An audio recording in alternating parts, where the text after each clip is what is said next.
some big numbers on the board next week, David. Yes. There's a 9.5, 2 10s, and an 11. Did I miss anything? I've got football, college football, Major League Baseball. Did anything happen in anything else? Not that I'm aware of. An announcement of any kind? Anybody die? Anything? Just double checking.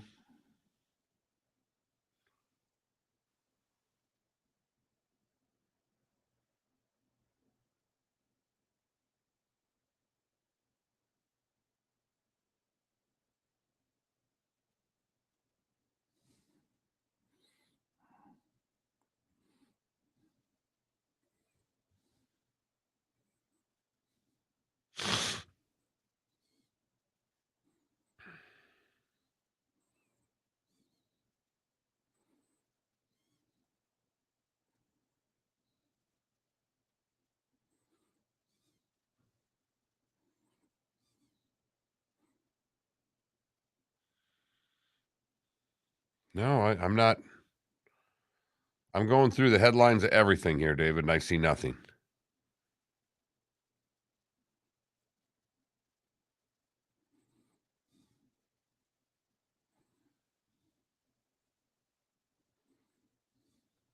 I think you're in good shape.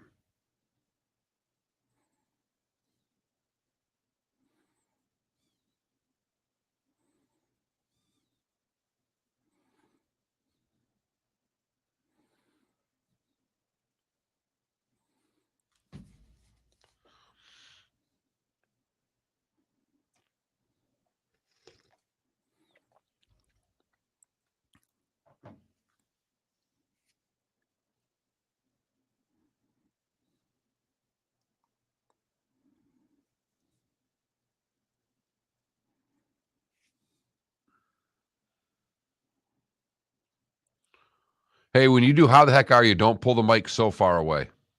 You went silent yesterday almost. I forgot to tell you that after you did it. Okay.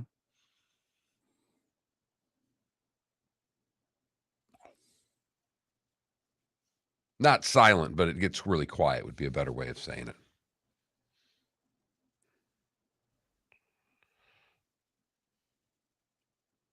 You know, when you dress in the dark, you don't match a lot in the morning.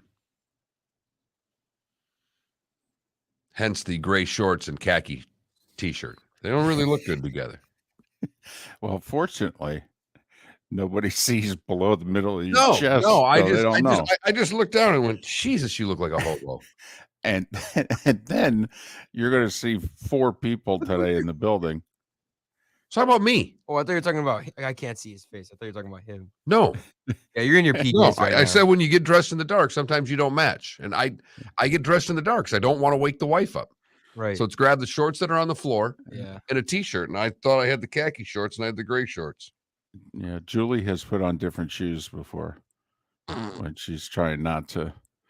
And which I always laugh. I'm like, you do know a bomb can go off next to me and I'd sleep through it. So I don't know why. Yeah, that's definitely a walk the dog fit right there.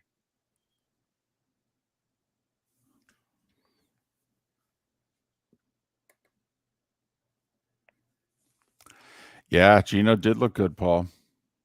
I wouldn't count on it many more times. I think that was a fired up Seahawks team. Let me tell you, the crowd was into it. They did their part. They caused 2 delay of games, 3 procedural penalties, forced them to burn a couple timeouts. They did their job. Is it that loud? Is it noticeably louder than most NFL places? Especially for outdoors. It's the loudest outdoor stadium in the league. Even louder than Arrowhead, Lambeau. Here we go.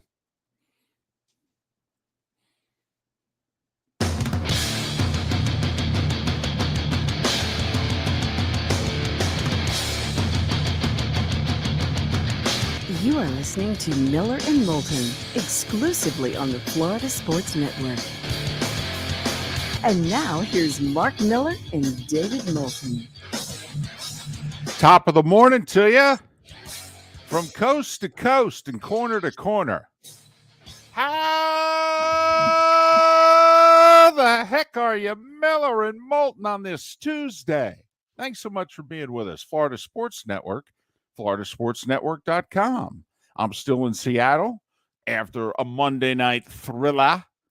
Don't know how many of you are interested in Denver and Seattle and stayed up until the end, but it was a thriller, not to be confused with an extravaganza.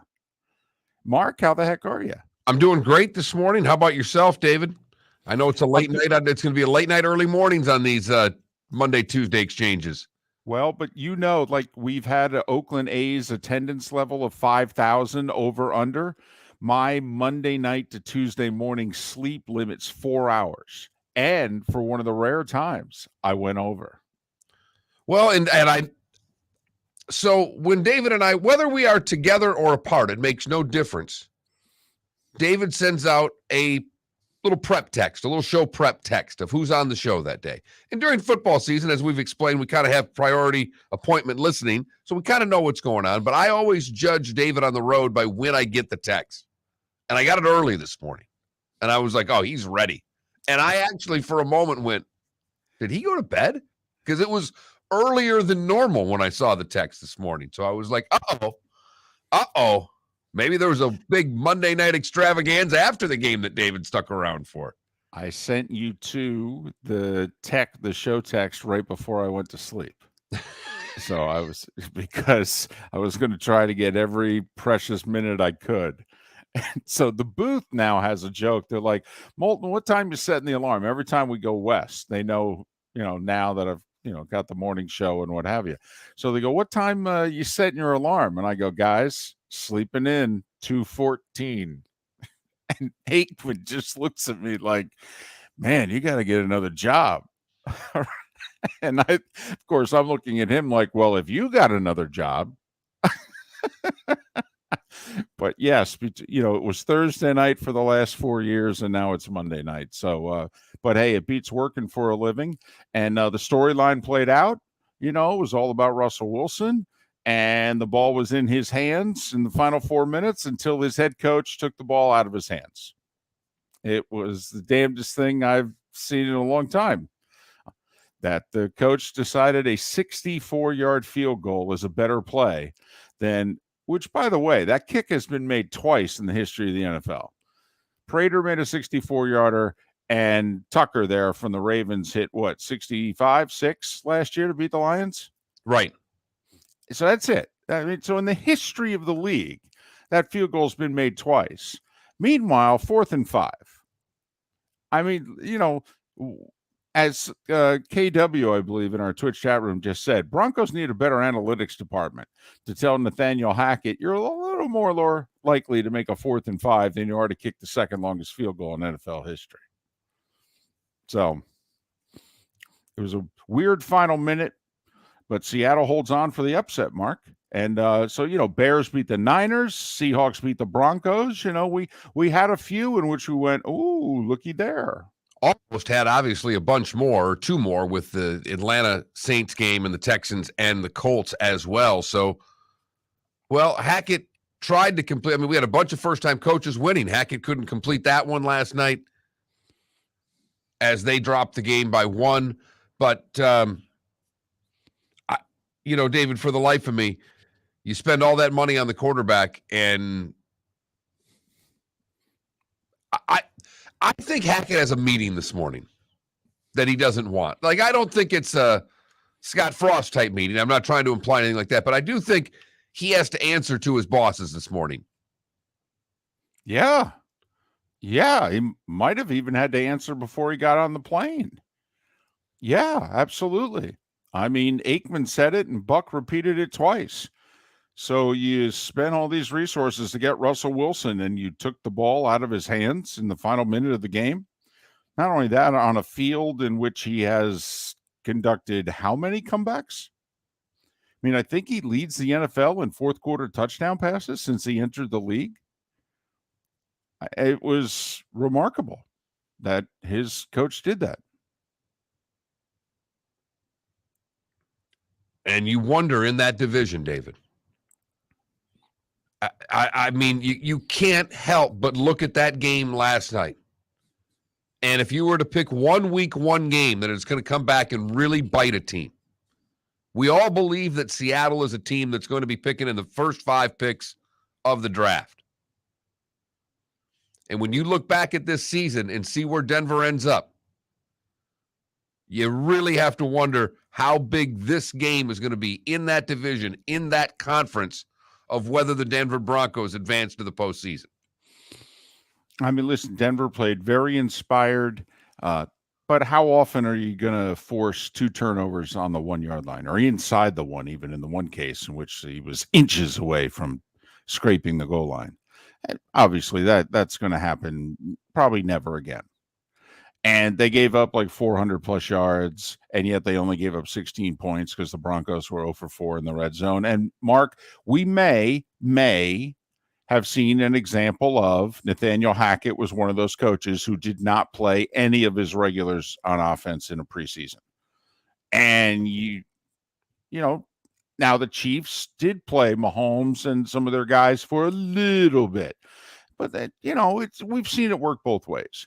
But certainly last night in the red zone, they look like a team who hasn't had the ball inside the 20 since, ever, because Russ is quarterbacking them for the first time.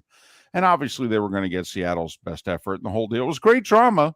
I don't know how much interest there is in Seattle and Denver, but there was great drama. And the fans, the whole, what kind of welcome is he going to get? Yeah. Now, there were a nice number of Broncos fans there.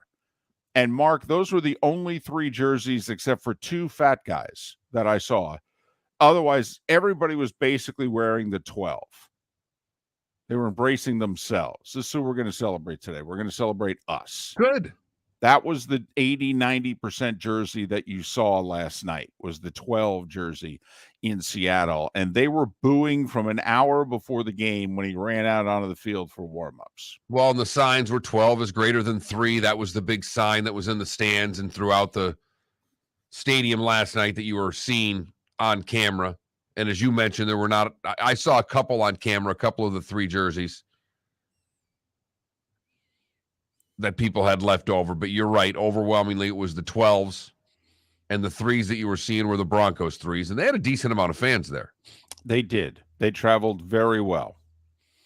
They did. I have a feeling all the AFC West teams are going to travel well, except, do the Chargers have fans? We don't really know the answer to that question yet. They don't travel to LA very often, so I don't know Correct. if they'll travel for road games all that often. Right. They've stopped traveling from San Diego to Los Angeles, so I don't know if they will, in fact, travel much better. But, Mark, I think your point is not just a valid one, but a great one, because even with the win, you and I especially do not have high expectations for Seattle. We don't think that, same with the Bears, for me anyway. I don't think their week 1 win in the monsoon is going to lead to a 7-8+ win season. I just don't. And if I'm wrong, great. I'd love to be wrong in this case.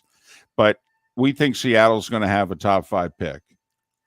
And we're going to look back, and could this be like last year where all 3 of Jacksonville's wins turned out to be very costly for the teams who lost to them? Buffalo, Miami, and Indianapolis.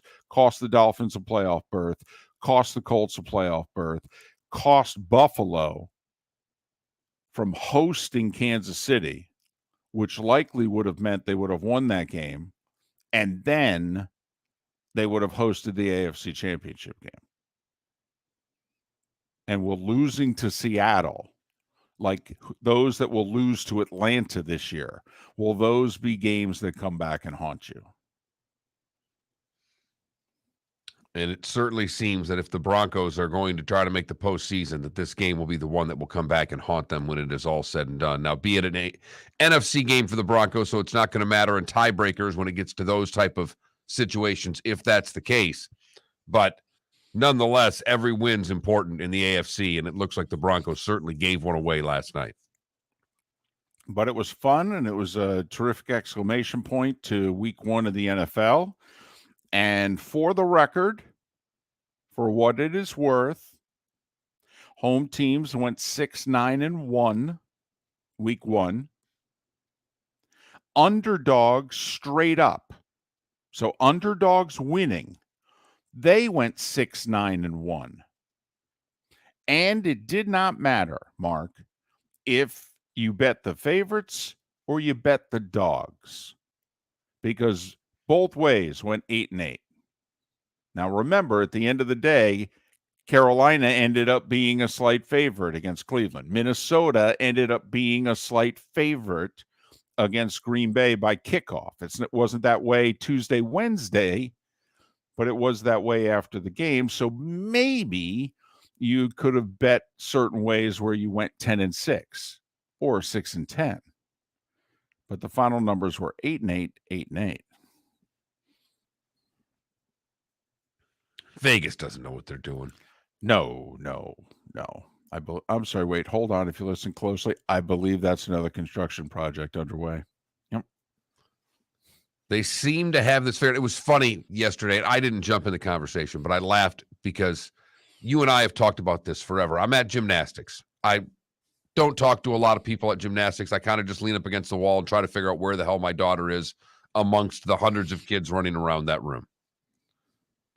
And all of a sudden I hear these two talking about college football.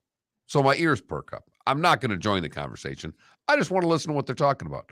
And the one guy says very loudly, almost as if he knew I was right behind him, well, these experts that pick the games, they don't know what they're doing. And he compares us to weathermen. And they're like,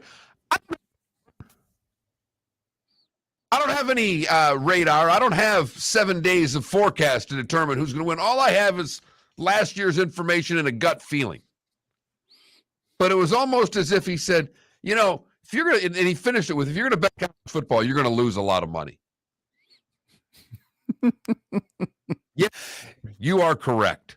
Man, can't count on those 18 to 22-year-olds to be consistent week in and week out.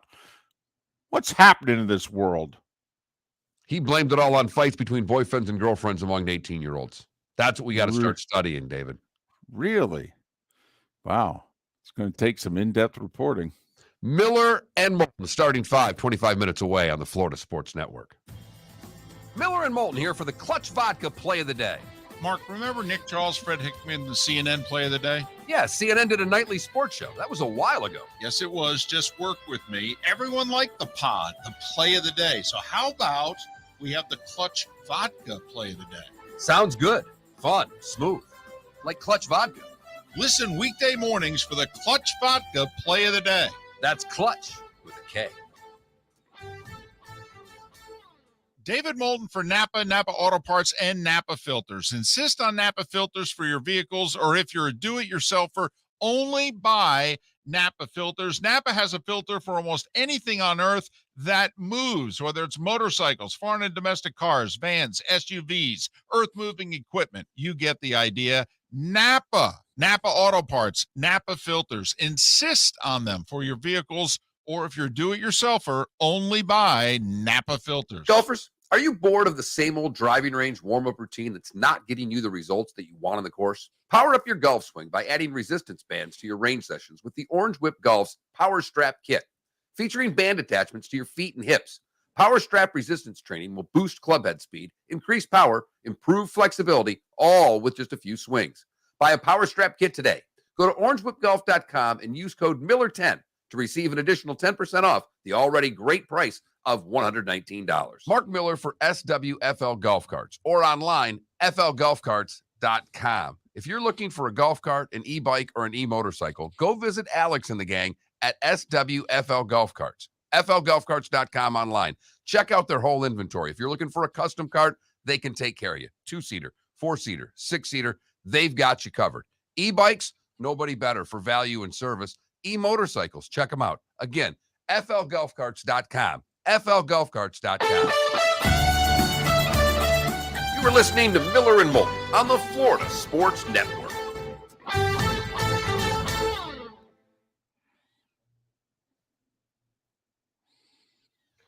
NBC2 did this big story in the last 2 days, David. I caught it during promos. I didn't see the story, but female hurricane names are deadlier than male hurricane names. As if we didn't know that already. Now, if you're a male co-anchor, are you allowed to turn to your female co-anchor and say that? 10 years ago, yes.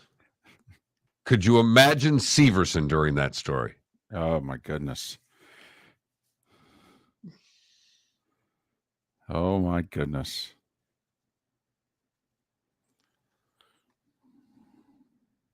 Only male one I could think of that was powerful was Andrew. And that was very powerful. I guess Ike. And then there was that fake one, Dorian. Dorian was nothing.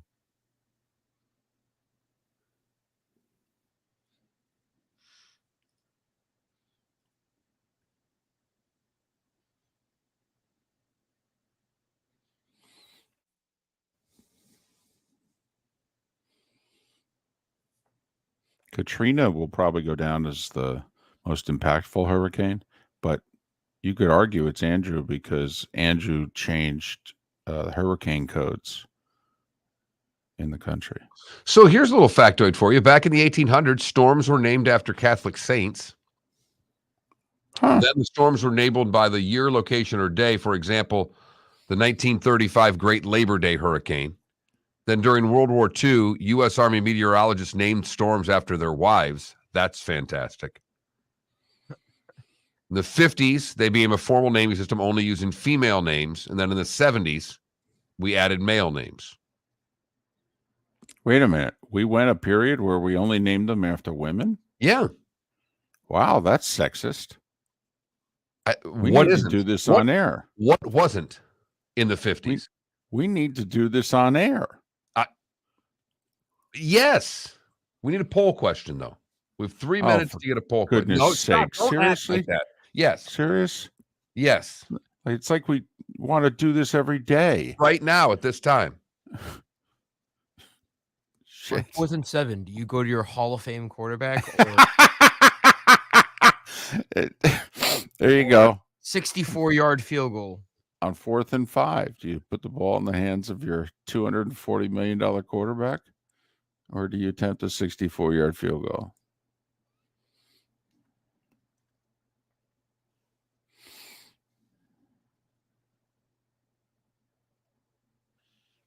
The only thing I was thinking, since Monday was overreaction in a negative way, we could do positive overreactions today. So Canes win the ACC. you're saying that's Okay. a positive overreaction. Yes.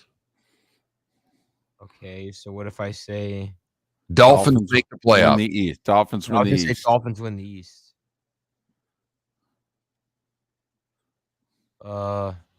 Broncos win the West. Well, I don't know how you'd overreact to. That's a pretty big overreaction considering they lost. Trying to be positive, Paul, but I like where your head's at there. Really hard to get this show to go in a positive direction.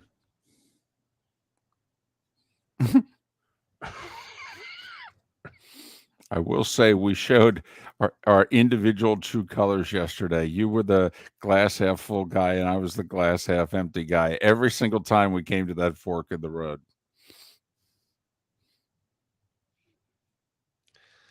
I saw Lisa Spooner at gymnastics. I've never met her, and I almost said yesterday. Yesterday was almost a day where I reached my hand and went, App State, huh? She would have gone nuts. She might have punched me, but the Steelers won, so she's a Steelers fan. But 30 seconds. Now that would have been the greeting. So I'm just wondering, what was bigger, the Steelers win or the A&M loss? it's the A&M loss. I love the tweet. If you have a 100,000 seat stadium, do not invite App State. App to come play. State, absolutely. That's a good tweet. 10 seconds. She did, Paul. She did very well. She's a former Miss Texas or something like that. Yeah.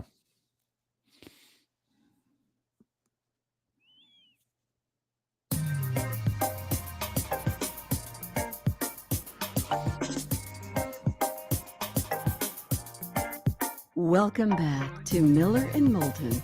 only on the Florida Sports Network.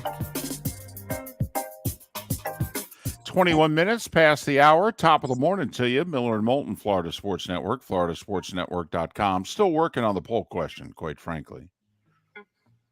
We think we're halfway there, 2/3 of the way there, something like that. So we'll get it to you soon enough. The starting five coming up in a little more than 15 minutes time.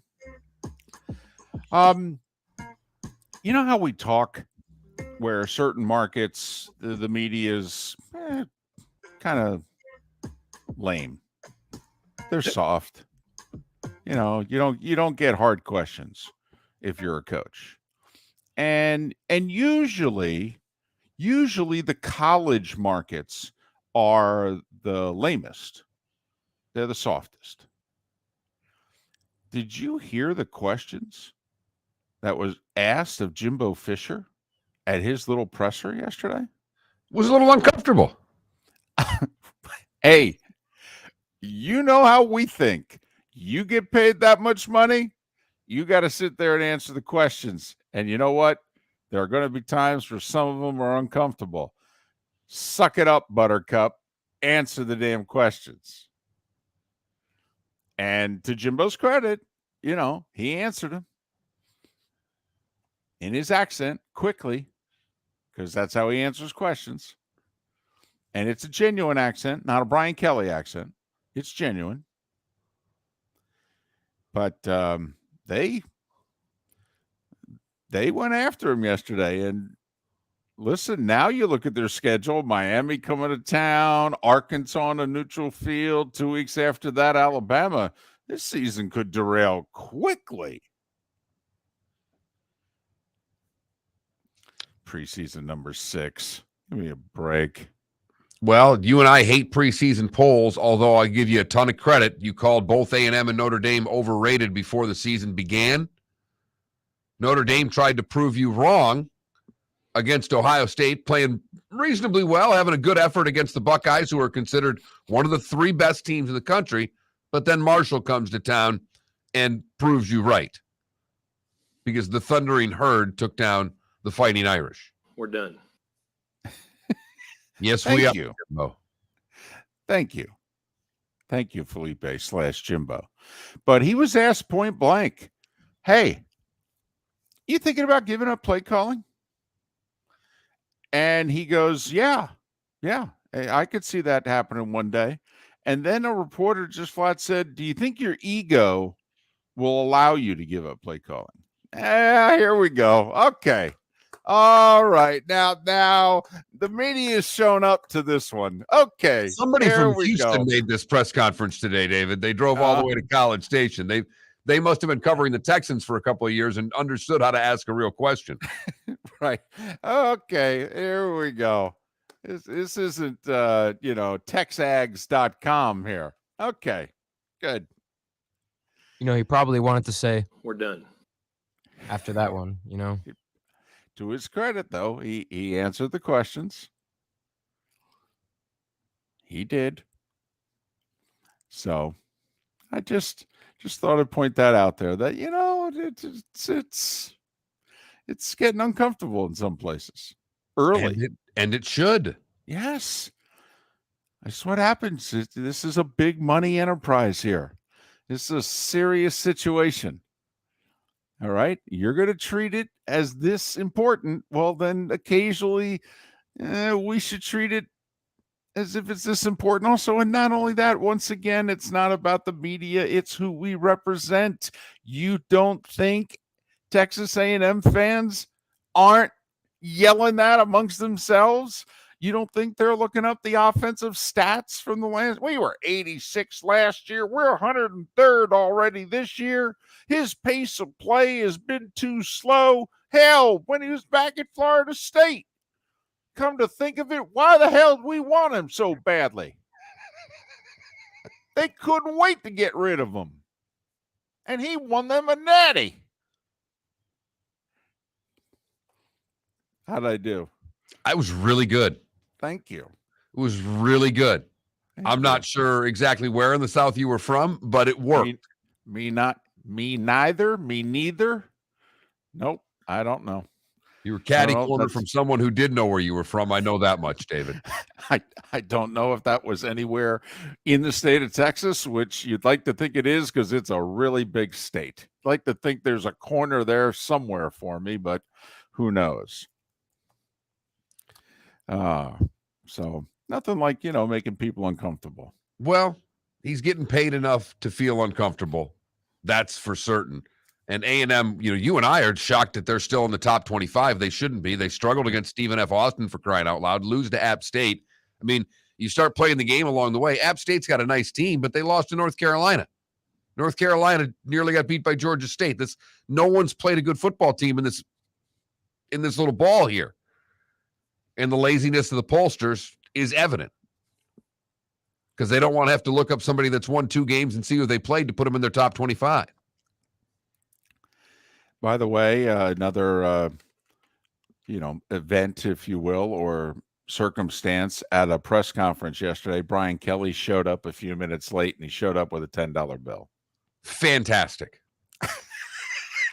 Brian Kelly, after chastising a reporter or reporters for being late, and the reporter, one of them, she threw a barb back at him, went and apologized after. They worked it out. They're fine. People freaked out over this woman saying you should have won. I would have, I'd be there on time. So Brian Kelly decides to call his press conference for 11:55 yesterday. Not noon, 11:55, after these people were 5 minutes late. When does Brian Kelly walk into the press conference? Straight up noon, 5 minutes late. Starts the presser with a $10 bill, sits on the podium and says, I've paid my $10. It is such a boss move by Brian Kelly. Hey, he's had a lot of, already at LSU, he's had a lot of ups and downs with the media, with the fake accent and with this little thing that people took the wrong way, which was just a damn joke. I know they lost, and I know things aren't all that great right now in Baton Rouge, but Brian Kelly had a small little victory yesterday. Hey, listen, Brian Kelly had a great week. All right. A&M lost. Bama got scared to by Texas. All right. He had a good little week last week after the whole press conference. So I just thought, we'd bring a couple of events at some college pressers where usually, they are just the lamest of lame events because it's just, it's almost as if questions have to be submitted and then approved in order to be asked. And you're right, because it's that way, because most of the time the reporter is too intimidated by these coaches to ask the questions that were asked of Jimbo Fisher, because typically they're not going to get questions they're not going to be allowed to ask questions. They're going to be treated differently. They could very well be thrown out of the damn presser because that's the way collegiately this works. No doubt. No doubt. That's why when every now and then the media shows up and does their job, it's just nice to point it out. It'd be nice if in other aspects of the media is if occasionally they would show up and do that then too. Might help things along. Mark, I'm talking about the movie industry, obviously. That's what I figured. Right. Ever since we've ended the some of those awards with the foreign press, things have all gone to hell in a handbasket, David. Exactly. Where's Ricky Gervais when we really need him? That's who should be doing these pressers in every aspect of life. We're not ready for that, David. We are not ready for that. No, we need it, though. We need it. We're definitely not ready, but we need it. Miller and Moulton, the starting 5 is next right here on the Florida Sports Network. David Moulton for Napa, Napa Auto Parts, and Napa Filters. Insist on Napa filters for your vehicles, or if you're a do-it-yourselfer, only buy Napa filters. Napa has a filter for almost anything on earth. that moves, whether it's motorcycles, foreign and domestic cars, vans, SUVs, earth-moving equipment. You get the idea. Napa Auto Parts, Napa Filters. Insist on them for your vehicles, or if you're a do-it-yourselfer, only buy Napa Filters. Mark Miller for SWFL Golf Carts, or online, flgolfcarts.com. If you're looking for a golf cart, an e-bike, or an e-motorcycle, go visit Alex and the gang at SWFL Golf Carts. flgolfcarts.com online. Check out their whole inventory. If you're looking for a custom cart, they can take care of you. 2-seater, 4-seater, 6-seater, they've got you covered. E-bikes, nobody better for value and service. E-motorcycles, check them out. Again, flgolfcarts.com. flgolfcarts.com. Golfers, are you bored of the same old driving range warm-up routine that's not getting you the results that you want on the course? Power up your golf swing by adding resistance bands to your range sessions with the Orange Whip Golf's Power Strap Kit. Featuring band attachments to your feet and hips, Power Strap resistance training will boost club head speed, increase power, improve flexibility, all with just a few swings. Buy a Power Strap Kit today. Go to orangewhipgolf.com and use code Miller10 to receive an additional 10% off the already great price of $119. Bring your big mouth to John Smith Subs and indulge in their overstuffed subs with the freshest quality ingredients. Enjoy our famous steak bomb with perfectly grilled marinated sirloin steak topped with provolone cheese, grilled onions, peppers, mushrooms, crispy bacon, juicy tomatoes, and creamy mayo. Boom! Made-to-order crispy fries can be paired with the Gator, the Cuban, the chicken bomb, or the Italian. Love local. Eat delicious with John Smith Subs. Find a John Smith Subs location near you today. You are listening to Miller and Moulton on the Florida Sports Network.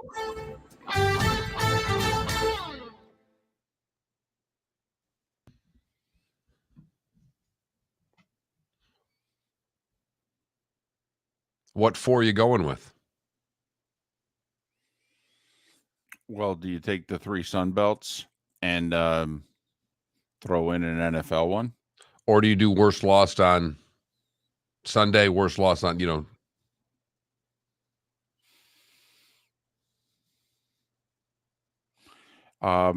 So it would be Notre Dame to Marshall. It'd be A&M to App State. And it would be who Georgia Southern beat? Nebraska. If I were to add one more from Saturday, I'd put Washington State over Wisconsin. It's funny. I was going to say Louisville over UCF. That was still a touchdown game. I think Wisconsin was like a... Yeah, let's do it. Or you could be funny and we could put Alabama's win over Texas. Right, that's what I was thinking. Worst loss of the weekend, Alabama over Texas.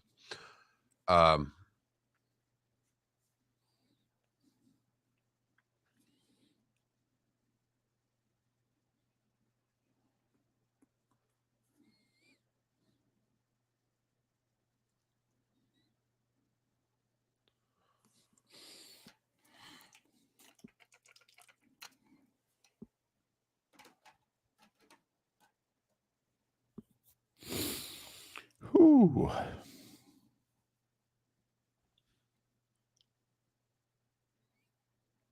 Look at Adam coming in off the top rope there.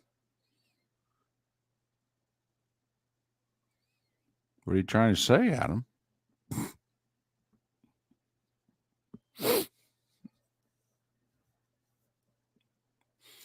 Did you hear what Jimbo had to say last week, though? He was asked about would he consider like ending his coaching career like back home? And Jimbo said, "Oh, you never say never." Imagine if I'm one of those Texas A&M boosters. I'm like, what the hell? Could you take us to Atlanta at least before you go back to West Virginia? We gave you that contract. Big 12's a little easier to win, David. Yeah, I understand. Morning, Guillermo.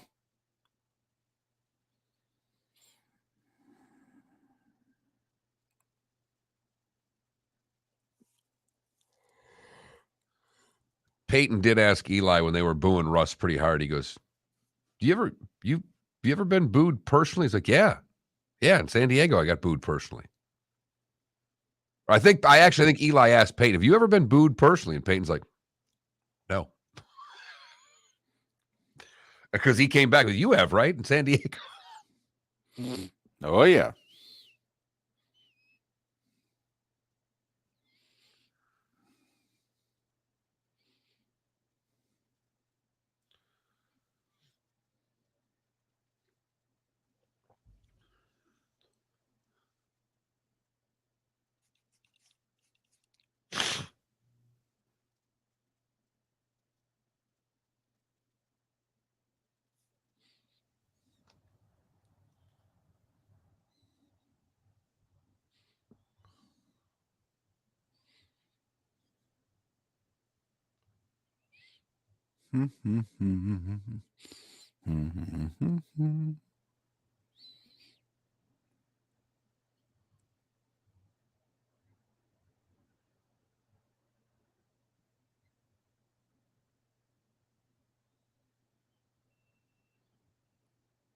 Yeah, Bray, he did.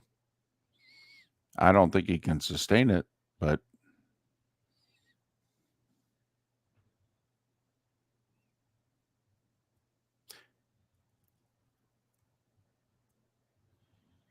tell you what, until Chubb got those 2 fourth-quarter sacks, they weren't getting any real pressure on him. And I'm trying to think, how in the world is that defense going to stop Mahomes and Herbert and Carr if they can't get pressure on Geno Smith with 2 rookie tackles? 10 seconds.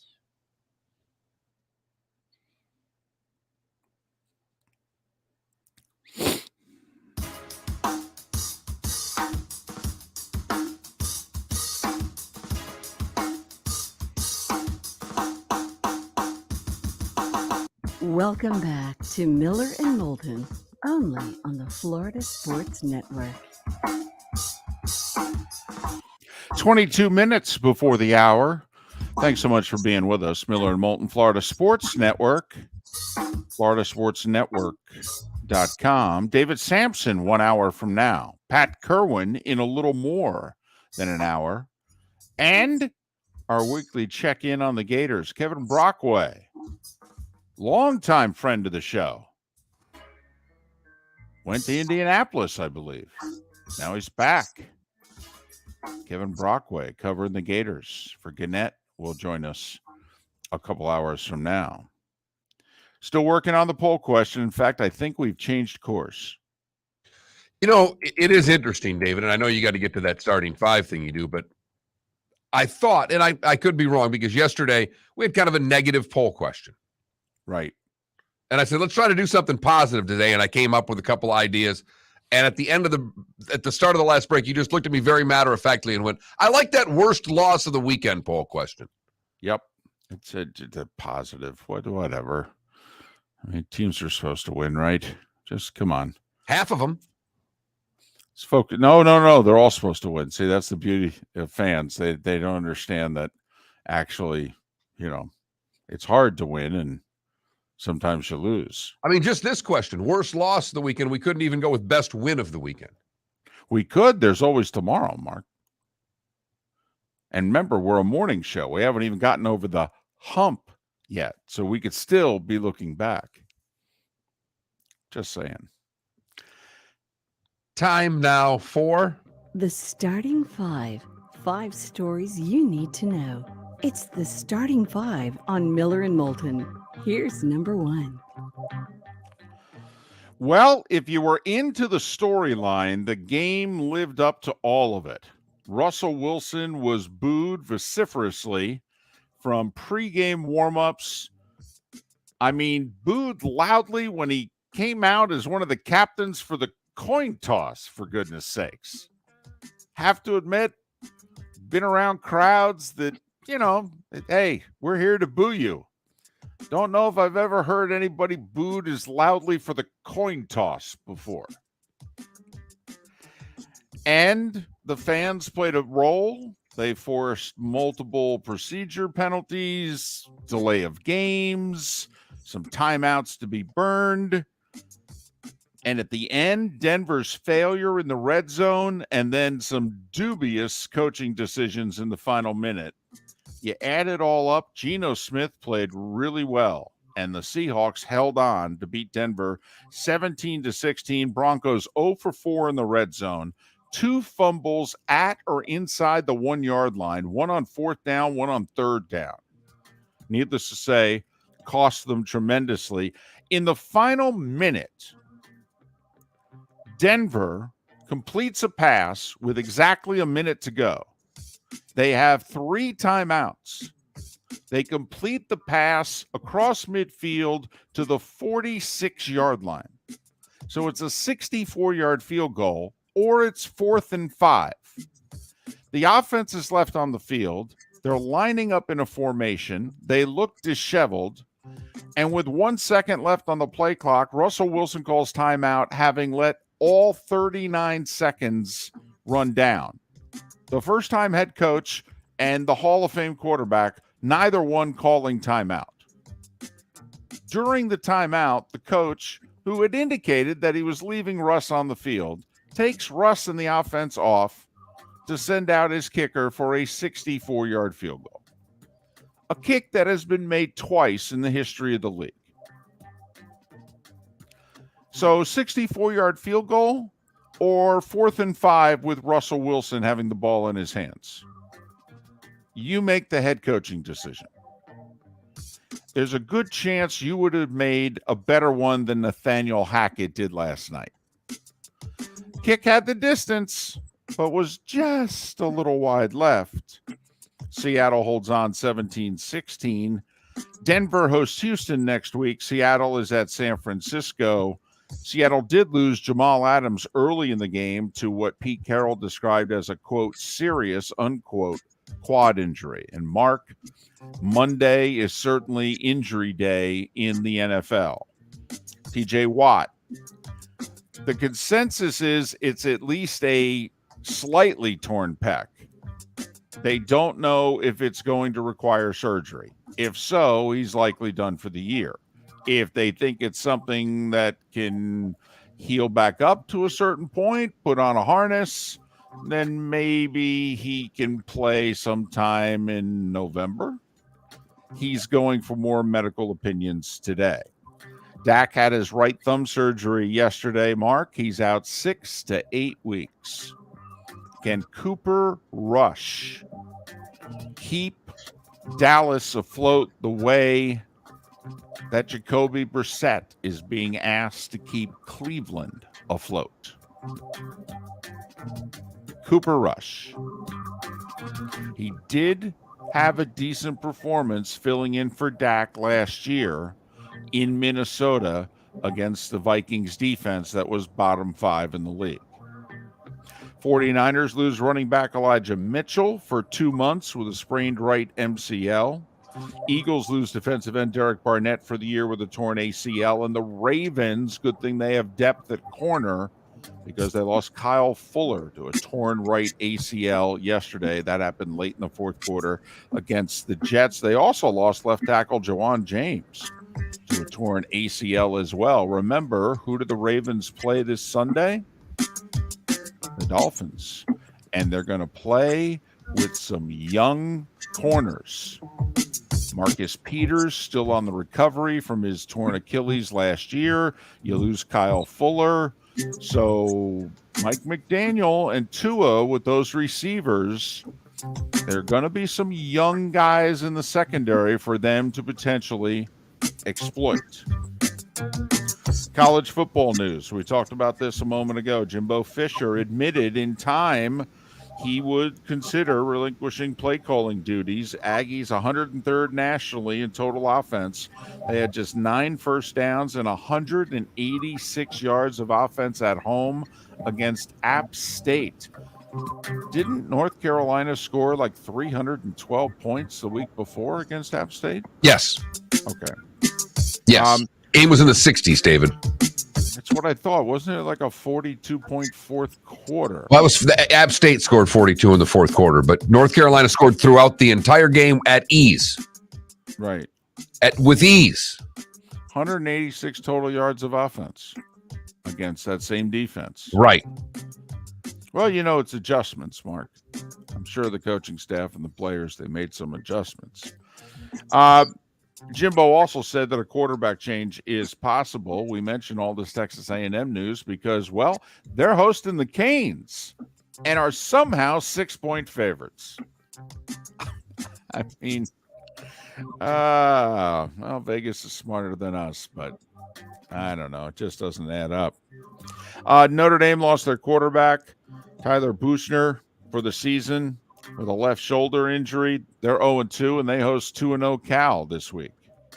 And Lane Kiffin said, well, we're going to decide later in the week on who our quarterback's going to be. He, like Michigan, he's been playing 2, and they've been playing pretty well, and they're 2-0 like Michigan. And so, but now they're about to enter conference play, and so Lane figures he's got to have a quarterback. He just doesn't know which one yet. Major League Baseball, a makeup doubleheader in Miami between the Rangers and the Marlins. Woo, man. And it was one of those day-night doubleheaders, too. Let's not play these things back-to-back and get them over with. No, let's have one at 1 and one at 7 so we can have separate, gates. Mm-hmm. Right. All right, gentlemen. We're going to play the over-under game. I'm going to put the over-under at 5,000. Under. It didn't matter what number he said I was going under. He could have said what I was going to go under. Well, gentlemen, you both went 0-2 because the Marlins drew a robust 5,095 for the 1 o'clock game and 5,242 for the 7 o'clock game. I don't buy it. Well, I can't imagine there were 5,000 people in the seats, and isn't that National League? Don't they count? I know Jeter, when he was there, they did attendance based on butts in the seats, not tickets sold. So, by the way, they split the doubleheader. Texas won the first one 3-2, and the Marlins captured the nightcap 10-6. Rays have now lost 3 in a row, just like that, very quickly. They went to Toronto, and Bo Bichette hit a 2-run homer in the 8th to beat them 3-2. And the Rays went from the 4 seed to the 6 seed with the loss. Toronto and Seattle now tied, 4/5 there. And the Rays are the 6, but don't worry, they're comfortably ahead of the Orioles for the final playoff spot in the American League. I told you to bet the Cubs against the Mets. Yeah, I'm going to have to start taking your betting advice that the bets you're not making. Right. Well, once again, I'm good at negotiating for others. Not good at making money for myself. Cubs were like plus 300 and change yesterday, and they beat the Mets 5-2. And I just didn't know how the Mets could be that big a favorite since they weren't pitching either Scherzer or DeGrom. And so the Mets lost, but so did the Braves lose their 3rd straight. San Francisco beat them 3-2.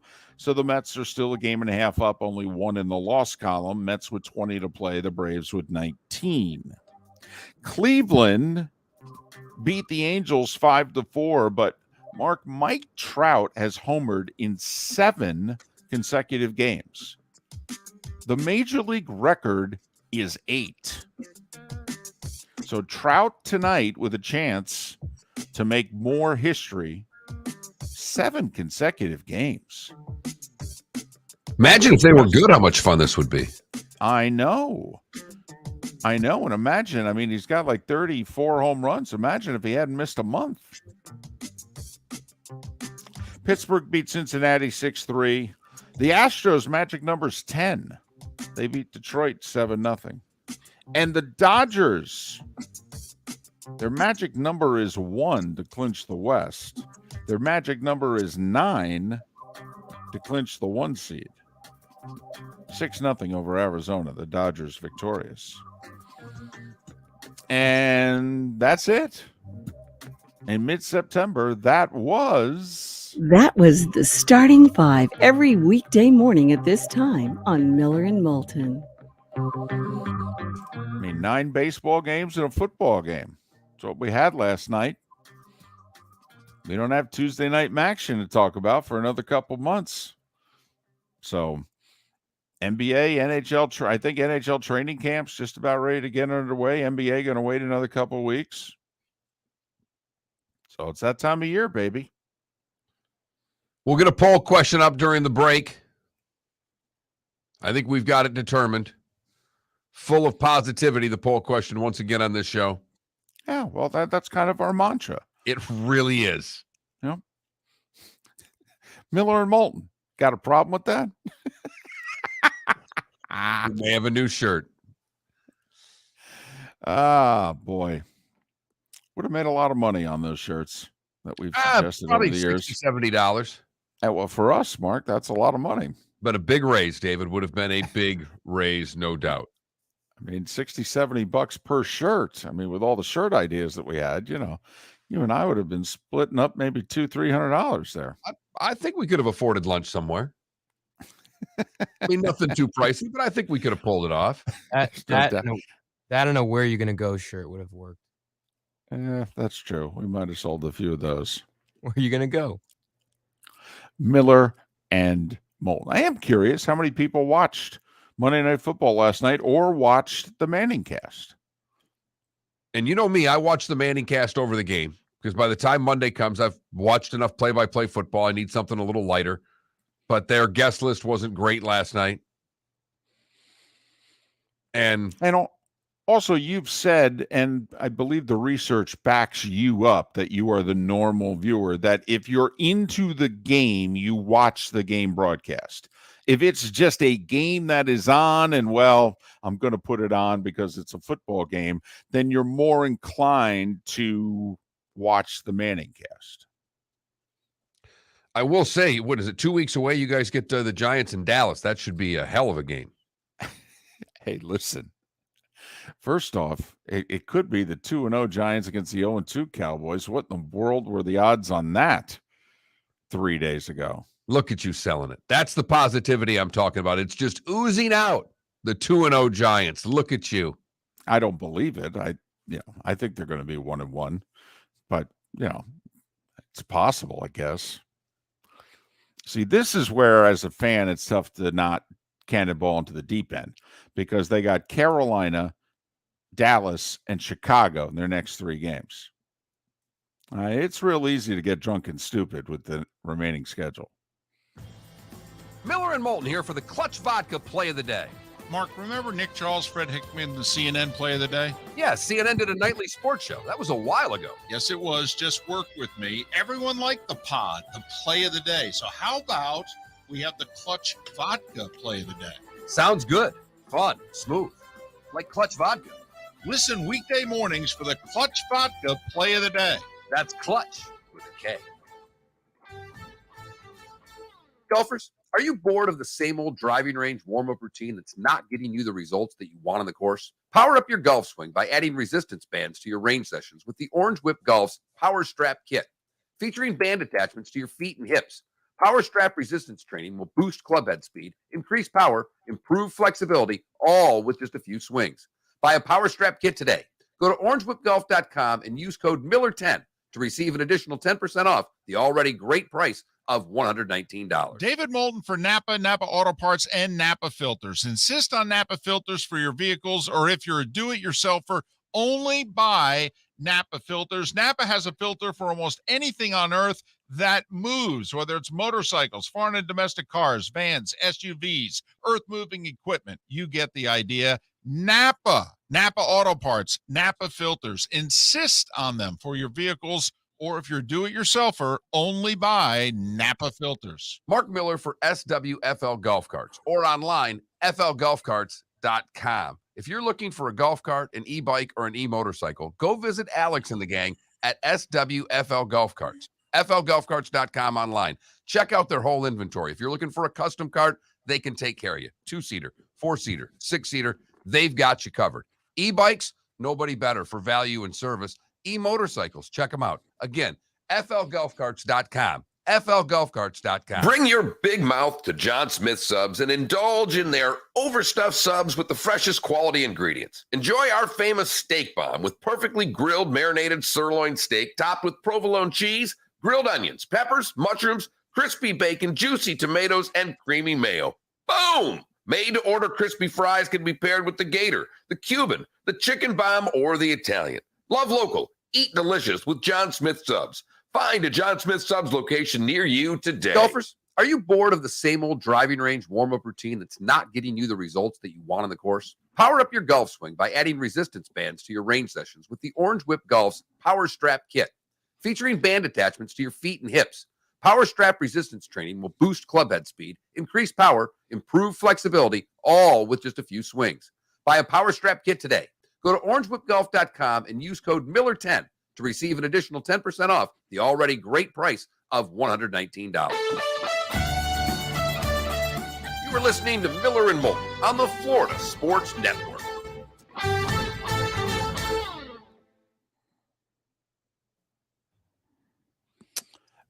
John Perry has been brought back as an officiating analyst. He just was not there last night. And I believe next week he's not going to be on site also because they're going to have two games going on at the same time. And so he's going to stay back in Bristol next week. But then I believe he'll be on site for every game going forward. Jake, I don't understand if the Monday Night Football box had as much airtime as the Fox box. He's just talking about all the airtime the booth guys got on Fox. He's joking. Oh, if you got more airtime, he would have watched that. That's all he's saying. Gotcha. I didn't know if that had something to do with the time and score. No. Box. Booth. He meant Gotcha. booth, not box. Gotcha.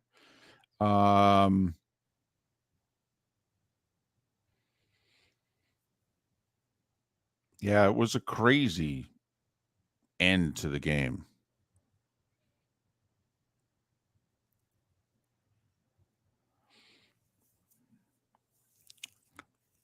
Yeah, like Yinzer, the one fumble that Denver had inside the one was really close to the goal line.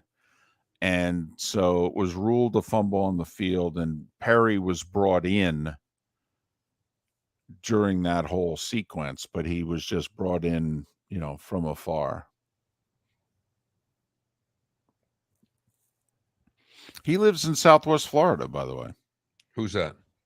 John Perry. He has a home in Southwest Florida.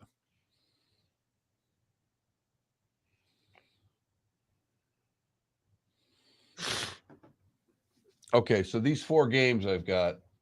Worst loss of the weekend: A&M versus App State, ND versus Marshall, Nebraska versus Georgia Southern, Wisconsin versus Washington State. You fine with that? Yeah, I like it. Okay. It's sufficiently negative. Yes.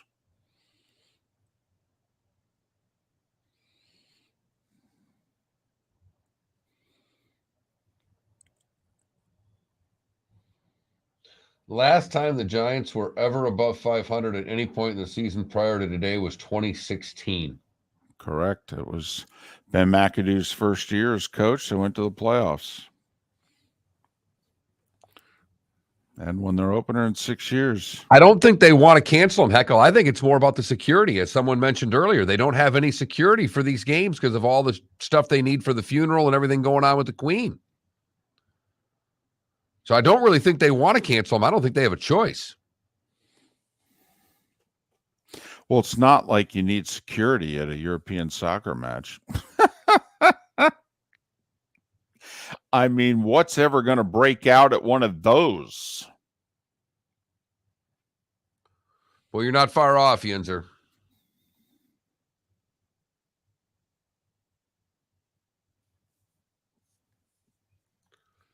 Kansas beat West Virginia? In overtime, yeah. I missed that. Good for Kansas. What do you want to do here? Anything you want. We've not even talked UCF yet and their loss. I know we got Gators coming up, so I don't know if you want to go Sunday, Saturdays. I just didn't know. 15 seconds. Well, we don't have Gators till 8:38. We got Samson 7:38, so we can go anywhere here. Let's do the poll question and then get into some of the other losses that were out there. Okay.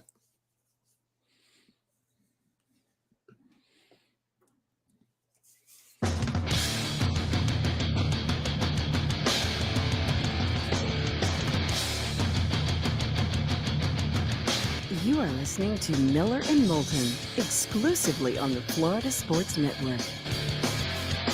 And now, here's Mark Miller and David Moulton. Hour 2 on this Tuesday. Thanks for being with us. I'm still in Seattle after Monday Night Football. Fly back later today. Mark in the cozy confines of the 239. Thank you so much for being with us. Florida Sports Network, floridasportsnetwork.com. Our poll question is up. It's sufficiently negative. It really is. I mean, Worst loss of the weekend. Mark's trying to be positive. We just won't let him. Not best win, but worst loss of the weekend. No reason we can't do best win tomorrow. Just need to bury it. You don't want to be overly positive and optimistic. Glass half full and all. So A&M, Notre Dame, Nebraska, Wisconsin are our 4 nominees. I'd like you throwing in the Wisconsin one there. That's actually a sign of respect by you. That, you hold them in some regard, and they were home against a bottom half Pac-12 team, and you're like, hey, double-digit favored, you should be winning this game. That's a sign of respect. Well, that was a double-digit spread. Right. I just said that. I mean, you can't. If you're Wisconsin, you can't lose that game. I understand, but I think it's a sign of regard by you that you think of them that highly, that game, like I missed completely. It was brought to my attention during the break. I didn't realize Kansas had upset West Virginia in overtime. I missed that. I don't hold either program in high enough regard. If I did, it would have got my attention. West Virginia just got done playing Pitt pretty tough. Felt as if there was something there. You don't go lose to Kansas. Although Texas did last year. I mean, that guy, he's trying to make Kansas respectable. It's been since Mark Mangino since they've been respectable. Well, and not only did West Virginia lose, but they managed to lose by 13 in overtime.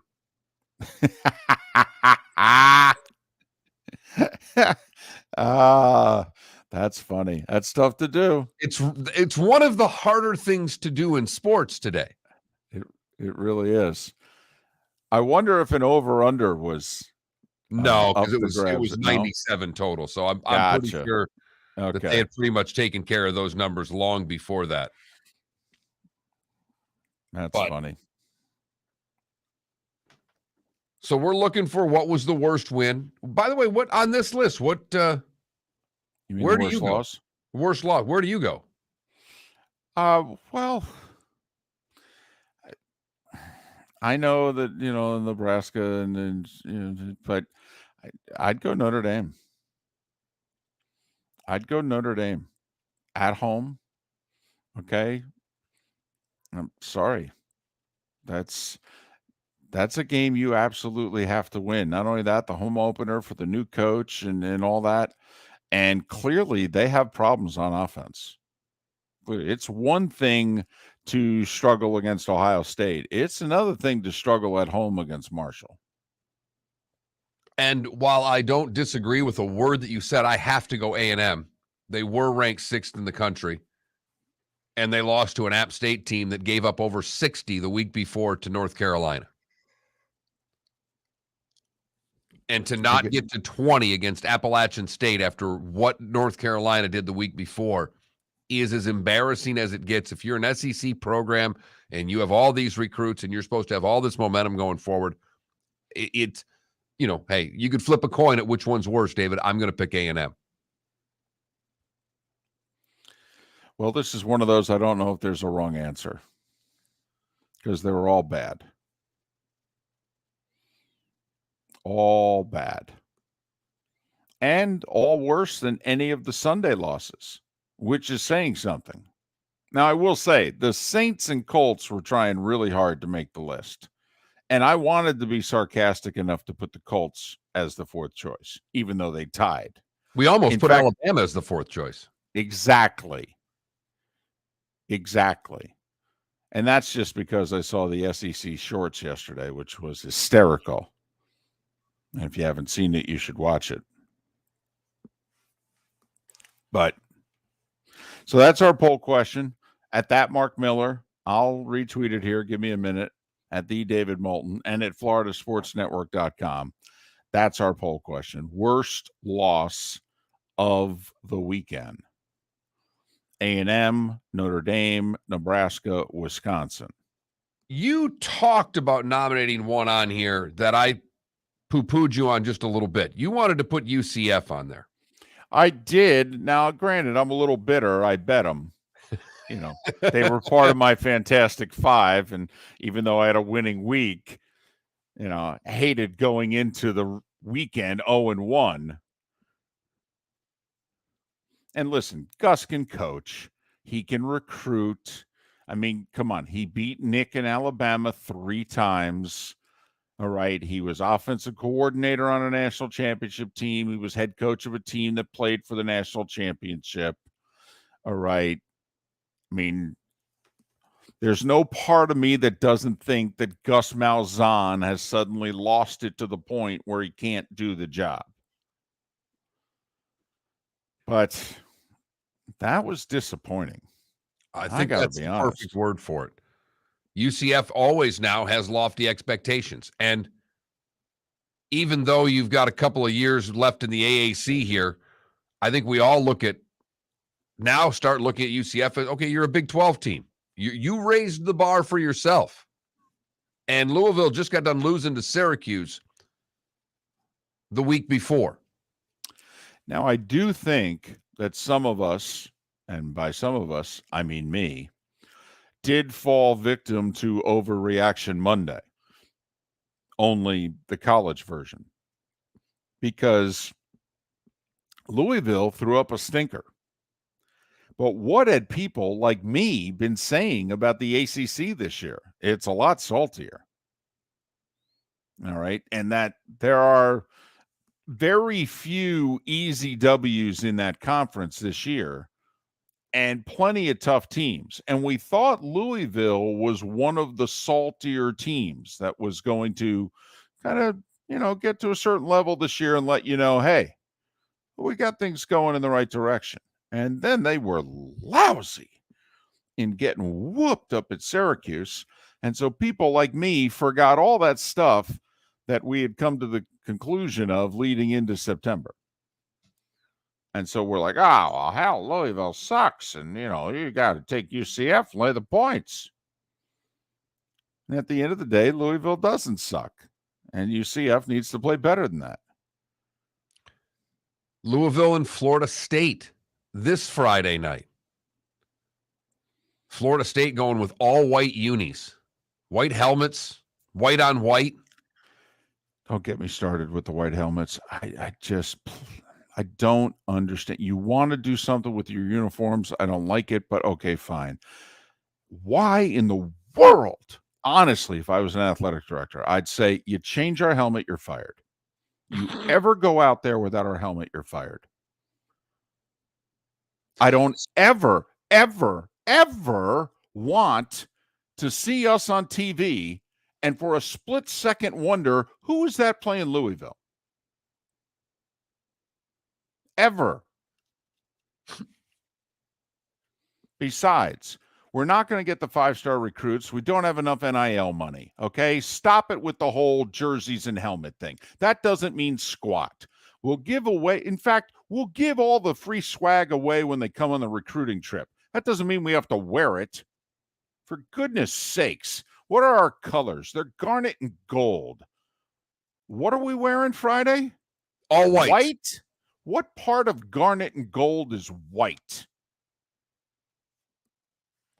Honestly, I'd say to Ryan Day, you ever wear that helmet that doesn't have Buckeyes on it, I swear I will come down there and fire you myself.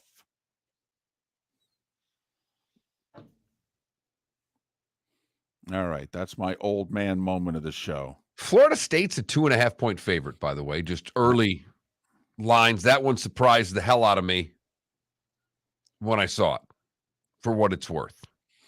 That is scary, you know, because they're not back yet. So to be a road favorite in conference, that's, you know, we were just talking briefly about the Giants heading into break. yeah, okay, they had a nice little moment there. They beat a team and what have you, but they're not back yet. They've been above 500 once in 6 years. Okay, this Florida State, that was a nice moment in New Orleans. That's nice. You're not back yet. We still don't really know what we're getting here. And I'm sorry, you're a road favorite? Yeah, that scares the bejeebers out of me. And it should. It really should. But it needed to be pointed out. But, for UCF now, this was one of their 2 key games, David. These are the games that they're playing Power 5 schools that they look at as must-wins. And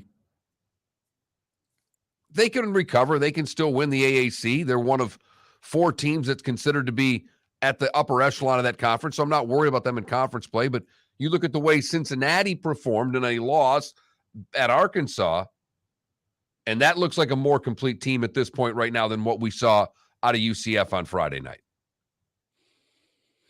By the way, Arkansas, 2-0, they're hosting Bobby Petrino and that FCS school that he's at. They're top 10 in the country, oh, by the way. But if they win that, they then play A&M in that neutral site game.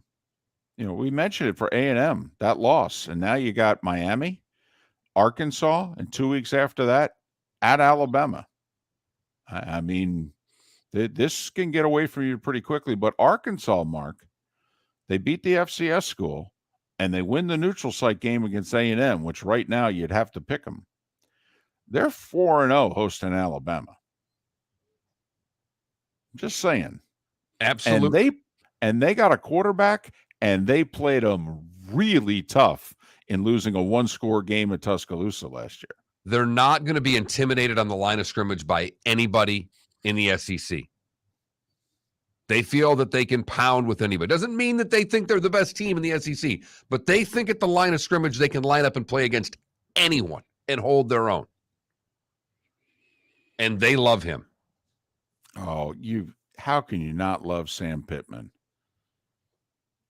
He's a big old hog himself. He is. I'm not advocating it. I'm not advocating it, but I'm going to have a couple beers tonight. Not for money, but I'm going to have beer. God, I love him.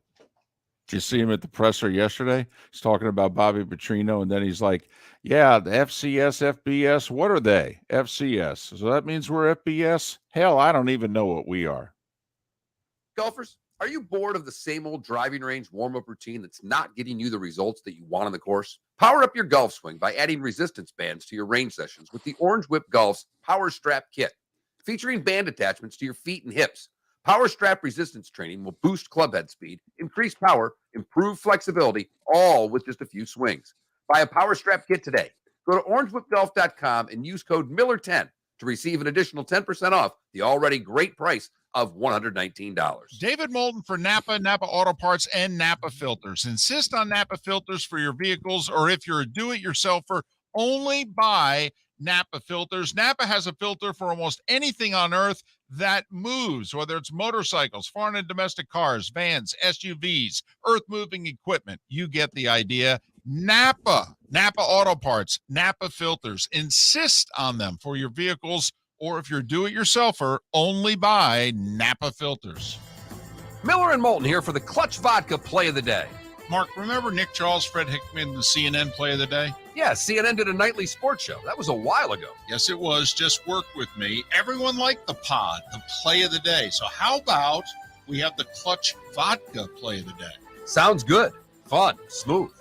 Like Clutch Vodka. Listen weekday mornings for the Clutch Vodka Play of the Day. That's Clutch with a K. Mark Miller for SWFL Golf Carts, or online, flgolfcarts.com. If you're looking for a golf cart, an e-bike, or an e-motorcycle, go visit Alex and the gang at SWFL Golf Carts. flgolfcarts.com online. Check out their whole inventory. If you're looking for a custom cart, they can take care of you. 2-seater, 4-seater, 6-seater, they've got you covered. E-bikes, nobody better for value and service. E-motorcycles, check them out. Again, flgolfcarts.com. flgolfcarts.com. You are listening to Miller and Moulton on the Florida Sports Network.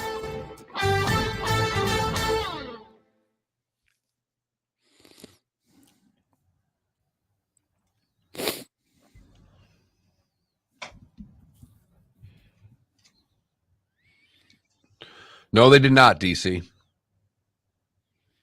Oh, Hawaii did. I'm sorry. Yes, Hawaii covered.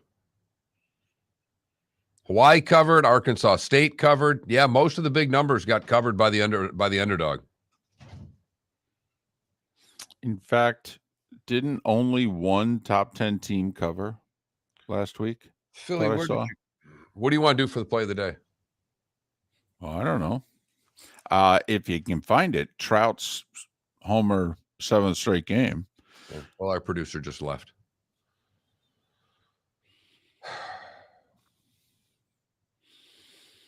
Well, that's on us, though. We had an hour and a half to tell him.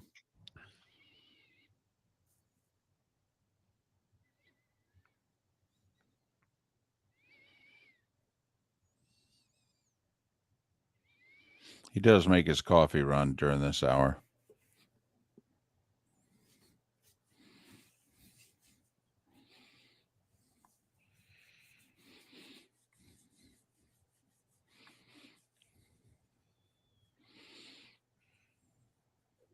Holy crap.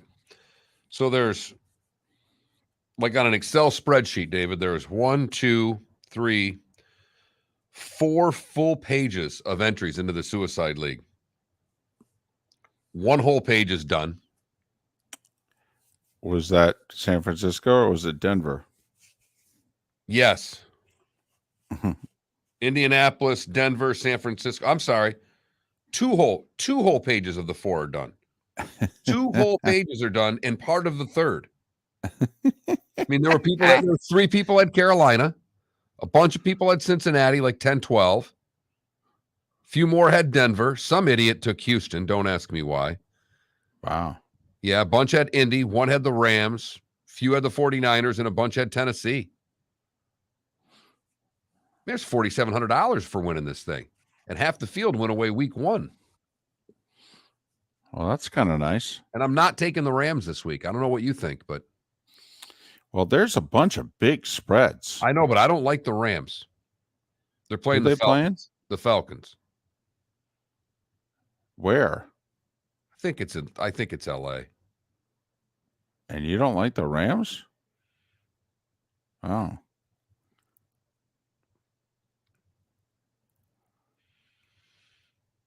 I get nervous of the biggest spread.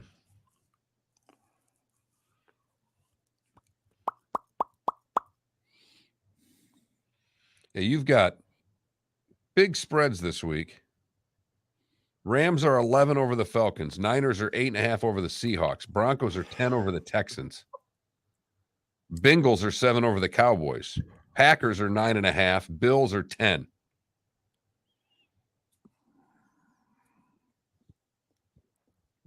I will say Eagles Vikings is now a better game to me. Now I will agree with you. And Felipe, can you get Trout's home run fast? Yes, I can. Just let me know when you have it.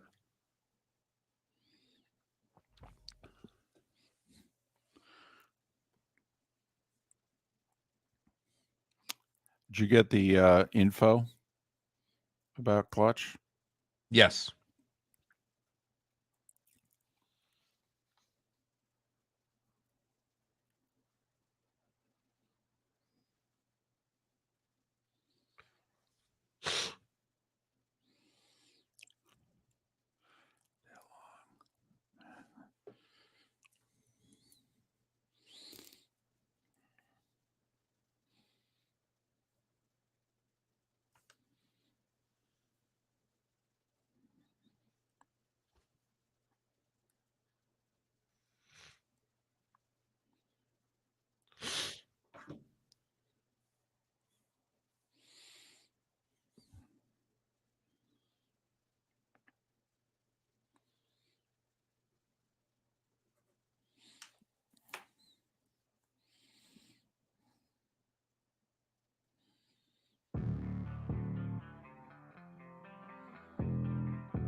Thanks for listening. And now, more of Miller and Moulton on the Florida Sports Network.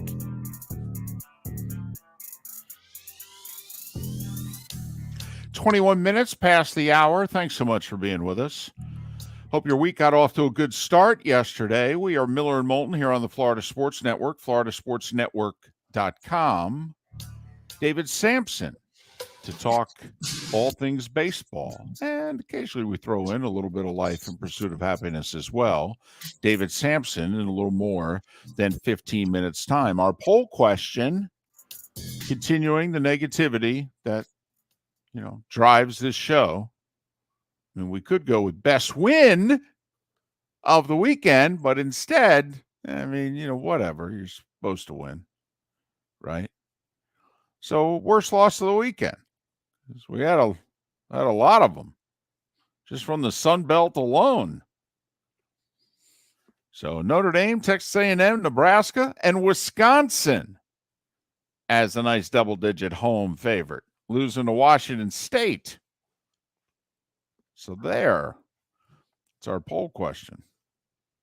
Text line is 21,000. If you've never texted the show before, you need to text the keyword FSN radio, all one word, once, and then you can text as much as you would like this person who gave us their own worst loss of the week, David.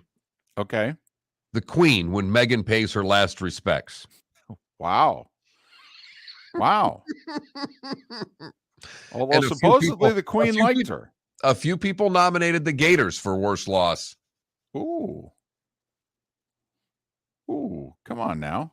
Lost to a top 20 team. I know you just don't think of them as the top 20 team because their name is Kentucky. Right, and it wasn't a basketball game. Right. So, let's face it, the bias is yours here. They're now top 10 in both polls.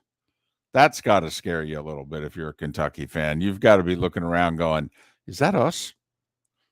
Right. But if you look at the polls right now, and this is, I don't think A&M should be ranked, but if you look at the polls and you start looking at the top 10, who are you going to put in there? Well, you're then making the argument for those that are anti the 12, that are basically saying, listen, we don't have enough good teams now. You want to water this down some more? There's a lot of argument for that. There is, but after what Texas did to Alabama, I think we need more teams in the playoff. And I need more games to matter. I don't need a Pac-12 being irrelevant by the end of September. Those are the reasons I want 12. Well, also, I'd like to think that the Sun Belt showed on Saturday that, hey, let's have a few more games where some really solid little programs get their shot, like the NCAA basketball tournament, which I believe is fairly popular. And guess what it also does? Generates a ton of money and is what? A gambling force. And you don't think maybe college football, of course, they'd never acknowledge this publicly. You don't think maybe that it going to all these games would maybe be a gambling bonanza? When the CEO of Disney yesterday talked about how they're going to come up with a gambling app because gambling on sports is apparently a fairly big deal to those under the age of 35, which in every major industry is the toughest demo to reach outside of soft drinks. So maybe just going out on a limb once again, Mark. Sorry. No, it's a pretty good limb to go out on. Gambling has always been our favorite limb to branch out on. And David, you're right on it with that. And the fact that Disney is talking about doing their own gambling app just shows you just how Mickey Mouse this all is, David. Boy, you did two things there. Disney and Mickey Mouse, okay, and the whole, going out on the limb there, branching out in the limb. That was a double one there for you. Well done. You can't come up with that in the 6 o'clock hour. The wires aren't fully touching yet. But in the 7 o'clock hour, witty repartee like that is very possible. Well done, my friend. Uh-huh. Well done. Let's get to that poll question.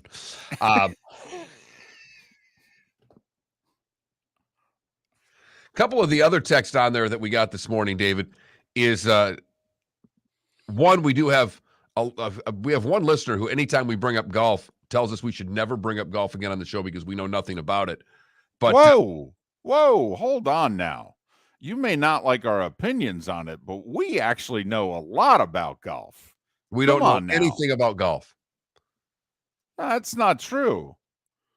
That's not true. We've both actually worked in golf. No. Come on now. I mean, we're a couple of slouches. We'll admit that. But hey, some things we do know more than others. Come on now. What don't we know now? The fact that we did know that Billy Horschel won the tournament that he played in last year, but we also pointed out that he's only played in 6 DP World events. That's all. And the reason he was back at that is that he won it the year before. Yes. And we said that. I thought we did too, David. But we just pointed out he's only played in 6. It's not like he's someone who has been an active participant in, the way that obviously the Euros have. That's all. But he has played. I love Lowry said he won one for the good guys. Right. But Gooch finished 4th in the event, the one live golfer that was making a stink more than probably any others, along with Poulter. But Gooch, who was into it with Horschel a little bit, back and forth, barbing words, finished 4th in the tournament, a couple shots back of Lowry for the BMW DP World Tour event that was reduced to 54 holes, which made it even more ironic with all the work going around with the live golf playing 54 and just how the tournament ended up coming to that number with the Queen dying and all of the things going on over in England. 21,000 is the number. If you want to text the show, FSN radio is the keyword. Sorry, David. Xander Schauffele was asked, basically, was Phil right? And he went on Golf's Drop Zone podcast. Okay. But, he said, I think recent articles come out where people were like, well, he wasn't too far off. It's unfortunate that he wasn't able to get his point across, or his point was taken kind of aggressively, not out of context, but without him. I'm having some trouble here. Without him really knowing, it's sort of every player's nightmare, I guess. That's why we get scared to talk to you guys. All right. And so, in terms of feeling bad for him, it's hard, but at the same time, whether he was emotional and behind closed doors, that's one thing. He knew it would take something drastic, and he had to pick which side of the fence he wanted to be on. Okay. The main points he was trying to make and what he really wanted in his vision, maybe we're living it out now on the PGA Tour. It's unfortunate he isn't a part of that because this is what he so wanted. I mean, Xander Schauffele admitting that Phil's desire and Phil's actions has now brought the PGA Tour to where not only Phil wanted it, but to where a lot of these guys are now really going to benefit from it, at least the top guys. And I don't think Phil's going to have any extra Christmas cards this year from any of the players on tour thanking him for all the money that they're going to make next year because of what he did. It sounds like Schauffele's not going to send a card, but if they happen to cross paths, he'll say, hey, Lefty, how you doing? Maybe a text. Correct. Maybe a text. That way he can get away with it and no one will know. He doesn't want anything on the counter if a picture's taken where it says, they string all those Christmas cards up and you see the Schauffele family there. You don't want that. No. But just a quick text saying, hey, how about I take care of that nickel that you've got on Arizona State today? I'll make that bet for you. And in June next year, he may send him a happy birthday little text where the balloons and everything come, down from the top of the phone. Miller and Moulton. David Samson is next. Bring your big mouth to John Smith Subs and indulge in their overstuffed subs with the freshest quality ingredients. Enjoy our famous steak bomb with perfectly grilled marinated sirloin steak topped with provolone cheese, grilled onions, peppers, mushrooms, crispy bacon, juicy tomatoes, and creamy mayo. Boom! Made-to-order crispy fries can be paired with the Gator, the Cuban, the chicken bomb, or the Italian. Love local. Eat delicious with John Smith Subs. Find a John Smith Subs location near you today. David Moulton for Napa, Napa Auto Parts, and Napa Filters. Insist on Napa filters for your vehicles, or if you're a do-it-yourselfer, only buy Napa filters. Napa has a filter for almost anything on earth that moves, whether it's motorcycles, foreign and domestic cars, vans, SUVs, earth-moving equipment. You get the idea. Napa Auto Parts, Napa filters. Insist on them for your vehicles, or if you're a do-it-yourselfer, only buy Napa filters. Mark Miller for SWFL Golf Carts, or online, flgolfcarts.com. If you're looking for a golf cart, an e-bike, or an e-motorcycle, go visit Alex and the gang at SWFL Golf Carts. flgolfcarts.com online. Check out their whole inventory. If you're looking for a custom cart, they can take care of you. 2-seater, 4-seater, 6-seater, they've got you covered. E-bikes, nobody better for value and service. E-motorcycles, check them out. Again, flgolfcarts.com. flgolfcarts.com. Golfers, are you bored of the same old driving range warm-up routine that's not getting you the results that you want on the course? Power up your golf swing by adding resistance bands to your range sessions with the Orange Whip Golf's Power Strap Kit. Featuring band attachments to your feet and hips, Power Strap resistance training will boost club head speed, increase power, improve flexibility, all with just a few swings. Buy a Power Strap Kit today. Go to orangewhipgolf.com and use code Miller10 to receive an additional 10% off the already great price of $119. You were listening to Miller and Moulton on the Florida Sports Network.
Where are you connecting through?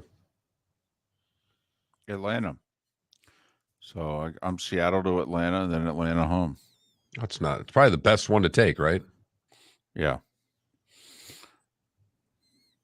Because in theory, there's a later Atlanta flight. If there's a problem, I have one more chance to get home.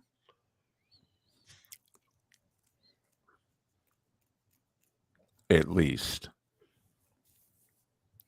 I may have two.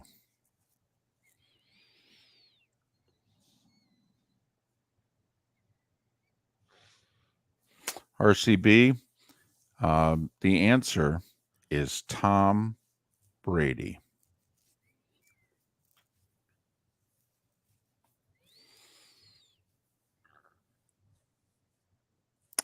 How long after I sit down on the plane will I be asleep? Paul, it's a great question. I will say I feel pretty good right now.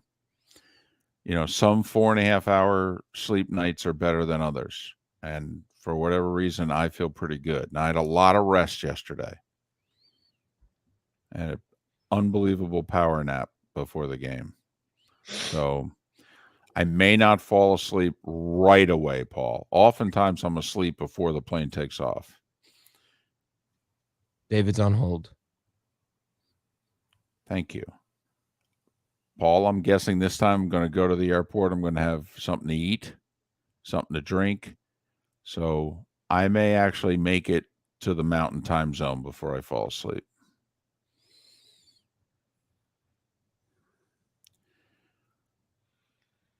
I watched 2 movies, a movie and a documentary anyway, on the Atlanta to Seattle flight. Did you see this story how the Guardians catcher basically hacked the voice thing? So it's his voice going to the pitchers. No. Pretty cool story.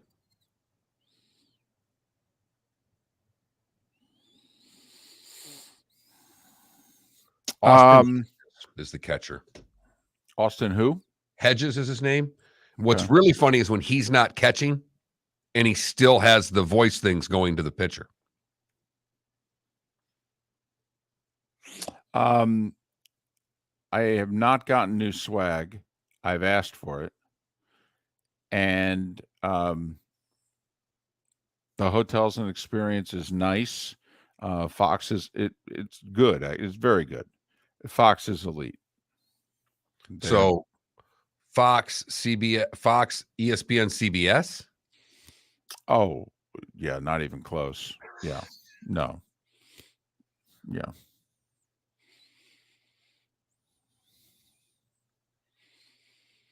Although apparently, though, in Green Bay, there's a hotel directly across the street from Lambeau Field. It's built only a few years ago, and it's apparently really nice. That's not the one Fox put us in. Fox put us in one that was more downtown, which I don't even know if you call Green Bay downtown. But apparently, ESPN put you across the street. So We're coming back. Fox put you in the Four Seasons in Seattle and Philly and Dallas.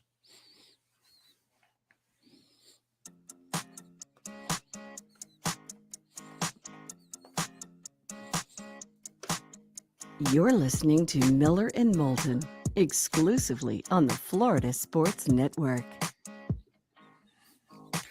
22 minutes before the hour. Thanks so much for being with us. Miller and Moulton, Florida Sports Network and floridasportsnetwork.com. Pat Kirwan to talk all things NFL. Coming up at the top of the hour, 1 hour from now, we'll head to Gainesville. Kevin Brockway covers the Gators for the Gainesville Sun and for Gannett throughout the state. And we'll talk about their loss to Kentucky and where they go from here, including South Florida this coming Saturday. David Samson is nice enough to join us once again Tuesday at this time. He of the Daily Podcast, which is outstanding. Nothing Personal with David Samson is what it's called. And he also talks baseball and life and the pursuit of happiness on CBS Sports HQ. You can follow him on Twitter, where he does more of the same, at David, the letter P. Samson, David P. Samson. David, it's David and Mark. How have you been? I am fantastic. How are you? Well, we are doing well. We clearly want to start with what baseball decided to do on Friday. Some have described it as the biggest changes to the sport since the 1920s. I know we've been talking about a lot of this stuff for years, but give us your thoughts on what baseball actually did on Friday. This started many, many years ago when I was on the old competition committee, where we started thinking about rule changes and talking about banning the shift and decided we were going to study that. And it all started with a question to owners. And the question was, how do you want the game to look? This is your game. Maybe we shouldn't be talking about this publicly, but by the way, I'm not in the game anymore. I'm on your show, so I'm going to do it. That's the question that's posed by the commissioner. What do you want your game to look like? And there were teams who said, keep the shift. We like it. We don't like it. We have an advantage. Our view was, my personal view, is that the shift was meaningless now. The advantage of the shift is when only some teams were doing it and they understood when to do it and how to do it, so they had a competitive advantage over other teams. Now that everyone has the same technology and no one is better at it or worse, then the shift is not a shift anymore. It's just a rule of where players can be on a baseball field. I don't ever want to make a rule, and nor should baseball ever make a rule that doesn't put a premium on intelligence, a premium on being the first to do something and doing it right. By banning the shift, we're not doing anything to change the game tremendously because the playing field is still going to be level, if you will. The pitch clock is another thing that we talked about because no one wants to watch a 3-hour game. It's the broadcast partners who don't want to broadcast a 3-hour game. It is the players who don't want to play a 3-hour game, and it's the fans who don't want to go to a 3-hour game on a Tuesday night. And the view was get the game going faster. Pitch clocks are a great idea if the amount of time is lower. Not many pitchers violate the 20-second or 15-second. I wanted that number way lower, so you're not going to see meaningful change in terms of time of game, and that was the goal of the pitch clock. But I think you're going to have to see the pitch clock adjusted in future years. So those are a few comments on what happened. David, we got a really bad connection. If you don't mind, we're going to disconnect and reconnect with you quickly here because it's a little scratchy over the air, and I think our listeners love your segment, so we want to make sure that they hear it properly. And we'll reconnect with David Samson here as quickly as we can because for whatever reason, that was a little scratchy. And if it's bothering the host, we figure it's bothering the audience and want to try to reconnect with David very quickly, and we will do just that. Well, I disagree with David here about the pitch clock. I'm, a big advocate of it, and I think it makes for a much better game. I think it's been proven in the last 2 years in the minors, by the way. I mean, when you're taking a half an hour off of the game time, I mean, that's significant. A half an hour. And that's where I was going to go, and I think we've got David hooked back up, so that'll be basically our first question. David, thanks for that. Appreciate it. Sorry that we had to reconnect with you. But as you mentioned the pitch clocks, you didn't think it was significant enough in lowering it. Minor leagues had great success in the pitch clock lowering the game time. You don't think that'll happen with the pitch clock? No, because I'm still not convinced that the penalty is what's going to happen. Remember, if you're not calling balls and strikes, remember the rule now is if a hitter's not in the box with 8 seconds to go on the clock, that's just a strike right then and there. But the umpires have to call it. And the pitchers have so many ways to restart the pitch clock. There's so much for the umpires to think about and figure out when they disengage the rubber, when they throw to first, when they don't throw to first, how many times have they thrown to first.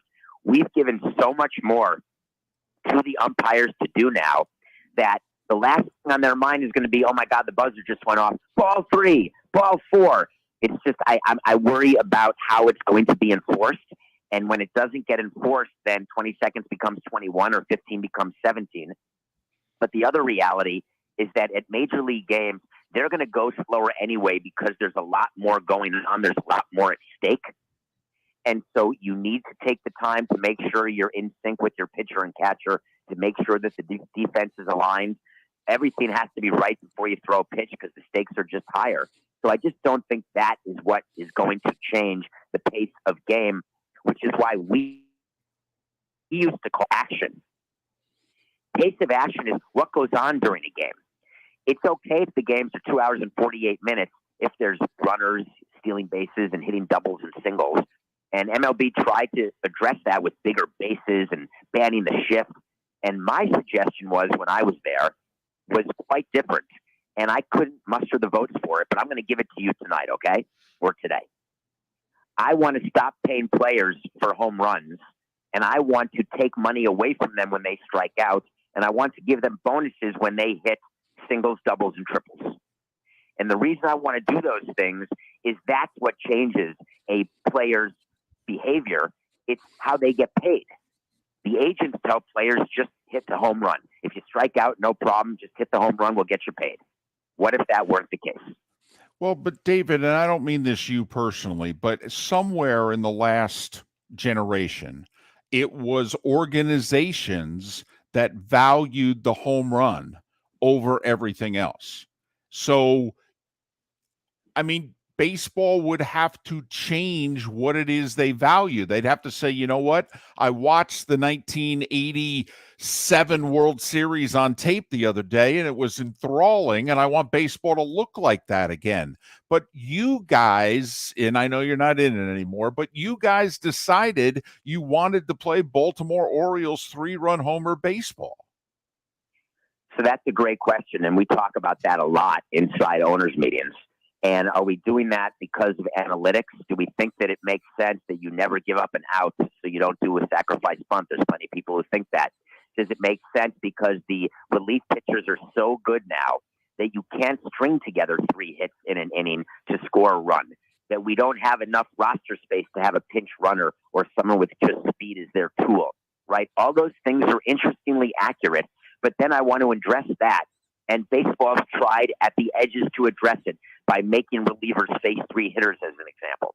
They talked about moving the mound back as an example, because there's no question there's a problem with hitting and offense because pitching and velocity is so incredible now.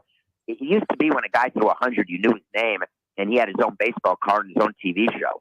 Now throwing 100 is just, if you don't have a bullpen full of guys, and Tampa's a great example. If you want to be in the bullpen in Tampa, you throw 97, 98, 99. It didn't used to be that way. It used to be one guy. And that makes it more difficult for hitters who are facing so many different pitchers who come at them with such velocity that sometimes as a team you say, hey, listen, we're not going to get 3 hits off him. Let's wait for the home run. But if we change how relievers are allowed into the game, if we change other advantages to the offense like the other leagues do, right? With the 3-point line, or in the NFL with where kickoffs are taken from, the 2-point conversion, there's all sorts of rules that have been done to help offense. And that's what I think we need to be focusing on in baseball. And I think it does, to David's point, shows you what Judge is doing this year with all the different pitchers he's hitting home runs off. It's why we should be marveling at what Aaron Judge is accomplishing even more because of the relief pitchers and who he's having to face. I am curious, David, with all of these talks and what you heard, was the automated strike zone ever close? It's something I want. I don't want umpire error as part of the game, and it's easily eliminated right now. Was it even close to happening with this big rule change? Yeah, I'll give you a wait to see from Nothing Personal, which is there's going to be an automatic strike zone in 2025 is my guess. The technology needs to be better. It needs to be like the tennis technology. About How damn great time. Is it watching the U.S. Open, and in 1 second you see whether the ball was a milliliter on the line. You know what I'm talking about? Yep. So, and it's instantaneous. And there's not 10 people around the court trying to squint and see 120 mile an hour serve, right? It's instantaneous.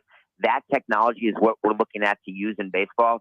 And once that happens, you get a buzzer in the umpire's ear, ball, strike, immediate, and that's the call. I love that. People think that robo-ump means that it's going to be like Will Smith and iRobot behind the plate. No. What it means is that there'll be technology surrounding the strike zone where you can make the strike zone the actual strike zone. You don't have to worry about either incompetent umpires or just umpires who have different strike zones, right? It's the same strike zone. And that is going to be great for baseball, and it's coming. We're talking baseball with David Samson. He of the tremendous daily podcast called Nothing Personal with David Samson. You can follow him on Twitter at David, the letter P, Samson, David P. Samson. David, did baseball have to do this? This seems as if these changes are because they got some research 5 and 7 years ago that said we're in trouble if we don't make changes. It is an $11 billion annual industry, second only to the NFL. Did they have to do this? If you're not changing, you're not growing. If you're not growing, you're shrinking, right? There's no such thing as staying pat. That's the one thing in a business you got to be very careful not to do. Either get bigger, get smaller, but don't stay the way you are. And baseball many years ago came to us, and as I told you during the crackling part of our segment, there was a statement made, hey, listen, here's where your game's going. The true outcome. It's strikeouts, walks, and home runs. Do you like it? Here's where time of game is going. How you doing with that? How's your season ticket numbers? Do you like it? Our broadcast revenue is going to keep going up. I promise you that, because we do live content during the summer. So the question is, what do we do to make the game better?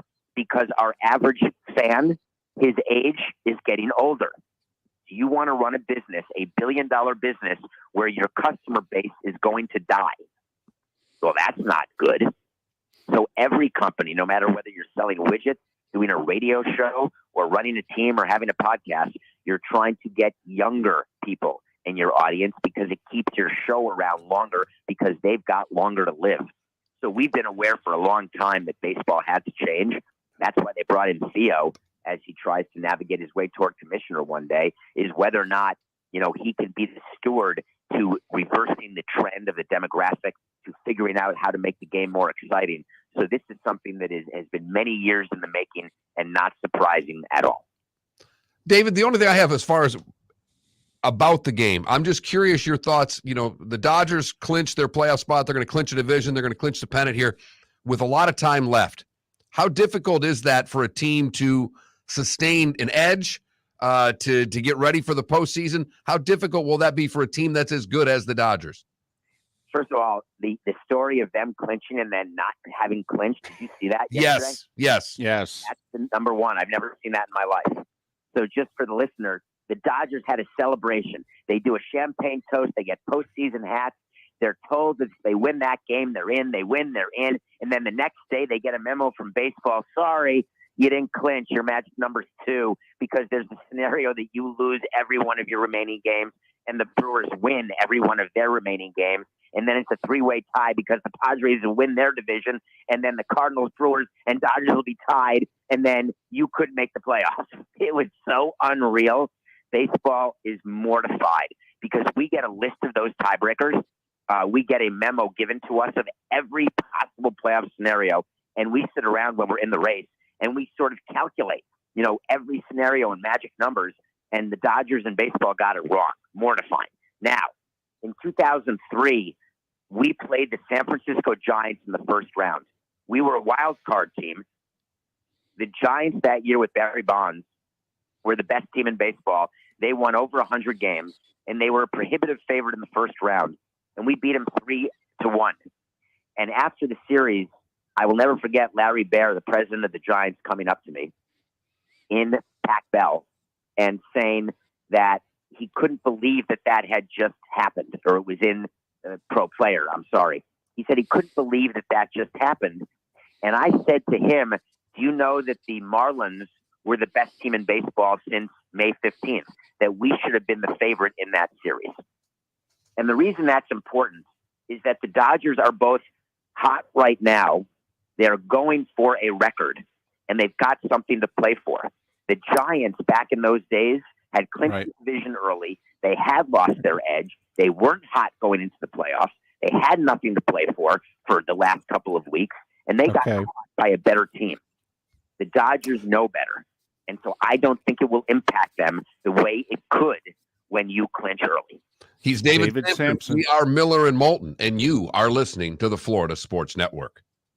David Moulton for Napa, Napa Auto Parts, and Napa Filters. Insist on Napa filters for your vehicles, or if you're a do-it-yourselfer, only buy Napa filters. Napa has a filter for almost anything on earth that moves, whether it's motorcycles, foreign and domestic cars, vans, SUVs, earth-moving equipment. You get the idea. Napa Auto Parts, Napa filters. Insist on them for your vehicles, or if you're a do-it-yourselfer, only buy Napa filters.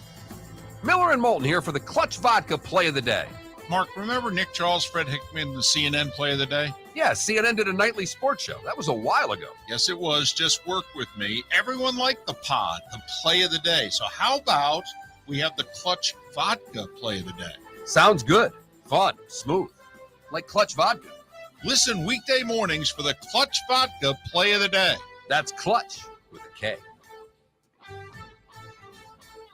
Mark Miller for SWFL Golf Carts, or online, flgolfcarts.com. If you're looking for a golf cart, an e-bike, or an e-motorcycle, go visit Alex and the gang at SWFL Golf Cart. flgolfcarts.com online. Check out their whole inventory. If you're looking for a custom cart, they can take care of you. 2-liter. They've got you covered. E-bikes, nobody better for value and service. E-motorcycles, check them out. Again, flgolfcarts.com. flgolfcarts.com. Golfers, are you bored of the same old driving range warm-up routine that's not getting you the results that you want on the course? Power up your golf swing by adding resistance bands to your range session with the Orange Whip Golf's Power Strap Kit. Featuring band attachments to your feet and hips, Power Strap resistance training will boost club head speed, increase power, improve flexibility, all with just a few swings. Buy a Power Strap Kit today. Go to orangewhipgolf.com and use code Miller10 to receive an additional 10% off the already great price of $119. You were listening to Miller and Moulton on the Florida Sports Network.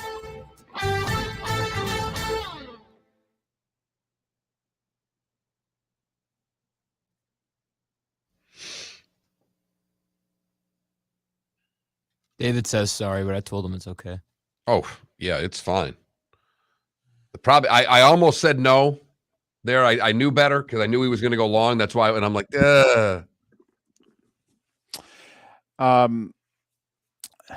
Seattle unis, they've kind of become like their second unis. So I would say the Florida State would be worse because they shouldn't be wearing them. I hate them. Those Florida State unis? Have I seen them? Yeah. No. The all whites? No. Let me look at these. About a white helmet? I mean, a white helmet? I hate the Seattle unis. They remember the Bucks Rams game in St. Louis with the looked like it was ketchup playing mustard. I mean, that's what I feel. I feel like avocado is out there playing the whole You don't game. like those color rush combos though? No. I love it. I like it whenever there's like vibrant colors. Yeah, it's a white jersey with some garnet on it, but it's a white helmet, Heckle. That's the problem. It's the helmet, right? If they wanted a white jersey and then the stripes, right? The stripes on the side that are garnet and gold, but you don't ever take that effing helmet off. Yeah, you can't do that to the helmet. The Buckeye helmet should never come off. The Michigan helmet should never does. off. Well, it never has. No. And it better not. You know what? It never has, and it never will. No, remember they wore black helmets one time. Ohio State. Ohio State did. Michigan's never won anything with the wing. Right. With the wing. Right. Nick Saban. Think about it. This is another reason why it's all crap. How's Nick doing in recruiting? How's he done for the last 15 years? Alabama wears 2 uniforms, red and white. I'm sorry, crimson and white. Thank you. That's crimson. Okay. And the same helmet, by the way. They say so they have 2 uniforms, 1 helmet. How they doing in recruiting? It's bullshit. It's crap.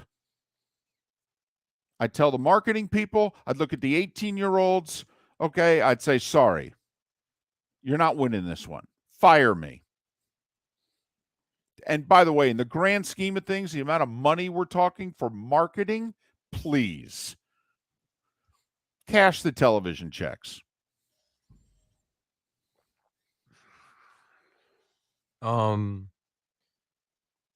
wish the Broncos wore orange last night so it could be the neon and the orange.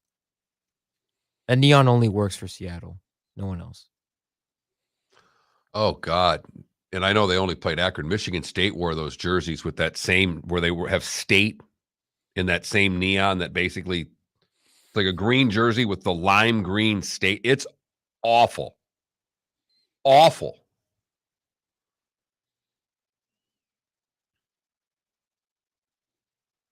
It's almost like that, Heckle.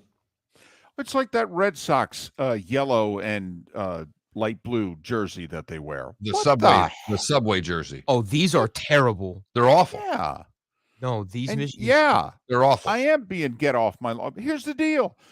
When the team walks out onto the field, I want to instantly be able to go, oh, that's fill in the blank. And you know what, though? And I mean, you want to be Oregon and do something like that, that's fine. There doesn't need to be 10 Oregons.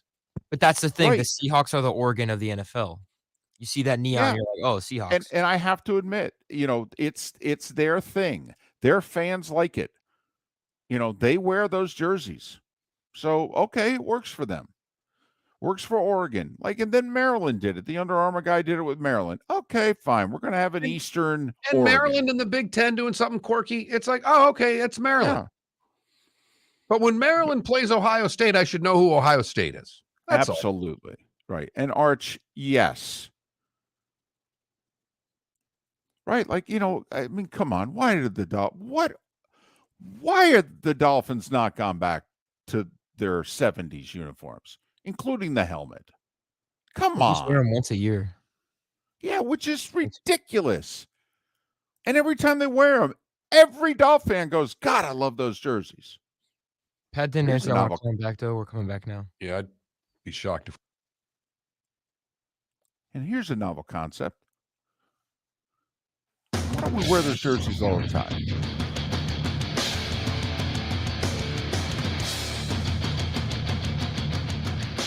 You are listening to Miller and Moulton, exclusively on the Florida Sports Network. And now here's Mark Miller and David Moulton. It is the 8 o'clock hour. Miller and Moulton, Florida Sports Network, floridasportsnetwork.com. I'm still in the Pacific Northwest after Seattle upset Denver last night, 17-16. Mark in the cozy confines of the 239. Kevin Brockway will join us in a little more than 35 minutes time. He covers the Florida Gators for a living, and he does so for the Gainesville Sun and for Gannett papers throughout the state. Pat Kirwan going to join us here coming up momentarily, talking all things NFL. And by momentarily, I mean now. Pat joining us courtesy of Pinchers from Tampa to Key West and many points in between. Pinchers, because you can't fake fresh. And of course, Pat, co-host of Moving the Chains weekday afternoons on NFL Radio and part of CBS's NFL Today show. Good morning, Pat. How are you? I'm having a great morning. How are you doing? Are you still out in the great Northwest? Absolutely. Absolutely. And you know what, Pat? Some 4-hour sleep nights are better than others. I'm feeling great. I bet you are. And our conversation, I think it was me and Mark about a week or two ago. Hey, I didn't think Seattle was going to do things. I don't think they're going to win the division, but they are in first place. They are, and I'd like your opinion, they're going to be a tough out. They have pass rushers, and they have some nice run skills, but I don't know. I don't think it's going to last, but I don't think they're like a doormat. That's for sure. And I thought a great night for Pete. I will say this. Answer this question, both of you. Would Pete Carroll have ever taken Russell out on a 4th and 4 or 4th and 5 with about a minute left in the game? I don't think he'd ever would have taken him out. Well, Pat, not just taking him out, but as we've pointed out on the show, there's only been 2 field goals from that length that have ever been made in the history of that league. It's one of the more asinine coaching decisions that we've seen. And goodness knows if it wasn't the fact that it was Monday Night Football and that play was at 11 o'clock at night, it'll still get scrutiny. But you know what I mean. It's a Seattle-Denver game at that point. It's ridiculous, Pat. It's absolutely ridiculous. Yeah, it's look, a lot of the young coaches did extremely well this weekend. I think they all won going into that game. And then, of course, Hackett lost. But pressure of the moment, I say it on this show and my show all the time. You better have a guy upstairs in the booth that's about, 65 years old that's been there, done that, and said to him, keep going. You have 2 timeouts. You have Russell Wilson. And he didn't want to make that 4th down at the end of the game. He thought he had to think we won't make it if we have to go for it. And I know Pete, he would have never done that. He would have died with the guy who got him there, and that was Russell. So I wonder what Russell was thinking at the end of the game when he had to walk across the field and shake hands with Pete and look. I hope he looked right in his eye and goes, there's the guy that never would have done that to me. So is it going to be the start of conflict, or I don't trust you, or is Russell just going to, stomp his feet on the ground and realize I got to change how people view me? First-hand observation, Pat. Russell Wilson was the first Bronco to start jogging across the field, and he had the throng of media around him, and he went straight for Pete, and Pete went straight for him. They had a quick embrace in which I think each said something to the other, but they gave each other a hug. Okay. And, they were so close to one another, they could have literally embraced, they could have kissed one another. That's how close they got very quickly.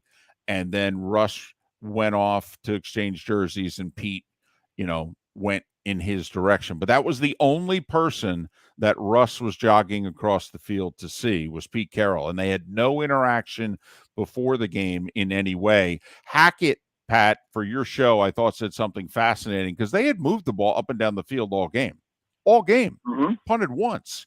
Okay, but he said, I didn't like the way we were moving the ball on the final drive, and that's why ultimately I decided to send the kicker out there. Oh, boy. Well, what happened to their old world of analytics, to Mark's point? Success rate from 64 yards versus Russell's success rate. What was that instinct? So anyway, here's why it's a big deal to me. It's a big deal. It was the first time that Russell got a chance to see what his new head coach is like and where are his instincts. And so I know Russell well enough to know that's not going to sit well with him. He's too professional to say anything, but he will have a conversation with his head coach at some point. All right, let's get to some more of the games that were played on Sunday, Pat. Let's start with the one Sunday night. The Bucs take care of the Cowboys. Dallas now with Cooper Rush for 6 to 8 weeks.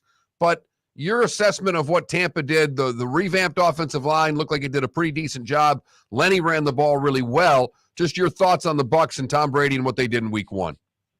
Well, did they play that well? I mean, settling for field goals, I think Brady knows better than anybody that we can't beat the best teams that we have to beat with that kind of performance. Yeah, I saw Tom ripping Hainsey, who he knew was going to struggle, and he's his center basically for the whole year. They're out of ideas and out of players, and he's just not going to let Hainsey be fed. And now Robert was trying his best, but he at times is not going to be good enough. He doesn't have enough lead in his rear end. He's not stout. People are going to bull rush him, but Tom's just going to refuse to let him be that way. The left tackle injury is just another example of all the quarterbacks that are getting beat up because of their offensive line. And on the other side, we saw young rookie Smith. He couldn't block. And wasn't it Shaq Barrett that basically hit Prescott twice and finally broke his thumb? I mean, this is the ridiculous part of these offensive lines that there's not enough good linemen around. And I think when you're going to load up on talent, people forget to do the things that Buffalo does. And they go out and get veterans everywhere as backups. And they don't have to resort to a rookie on day one who had no chance of blocking Shaq Barrett. So Brady knows how to negotiate the field. His arm is still alive. It was alive when I was there when he was scrimmaging against the Dolphins. He still can move the ball around. They can survive injuries at receiver. We just saw that. I don't know that I was ever going to see Julio Jones running a jet sweep twice in a game, but there he was. So they're going to be fine. I just worry about their offensive line. They're out of ideas. They're out of backup talent. So it's going to get a little ugly. And Brady cannot take a lot of hits. And that's where I think this thing is going. Well, Pat, and this is bigger picture, and maybe this will be a little bit of a tangent here, but there clearly are not enough good offensive lines in this league right now. But is this a product of how football is being played from the high school and college level, in which, quite frankly, it's a lot of 7-on-7 football? I mean, hell, there are offenses in which literally they don't block the guy directly in front of them. They're trying to trick you to gain yards. I mean, is this now what we've seen for 10 plus years? And that's why there are just not enough good linemen anymore, because the NFL plays a certain style that they're not playing at the lower levels. Yeah, I'll take it all the way down to Pop Warner football, and then we'll work our way up. You can't have these weight limits. These kids that are big, they always tell me the same thing. I said, you play Pop Warner? I'm talking to pro football. No, I was too big to play. So a lot of the kids up there in Wisconsin and everything else, we've talked about this, play hockey, and then they eventually go to football, or they try to play both. You have to let the big kids play at the youngest level. You have to get it to be fun for them. And so I think a lot of the big kids aren't playing football. Then they get to high school, and there's limitations on what they can do. They're in a 2-point stance all the time. It's all finesse blocking. But the NFL still wants to run the ball. I mean, that was evident last night. He still want to run the ball. And so the good teams can run the ball. The good teams want to run the ball, and there's not enough linemen to do it, and they break down. I've never seen linemen really getting hurt like this. And in the 90s, I remember, our line staying together most of the year.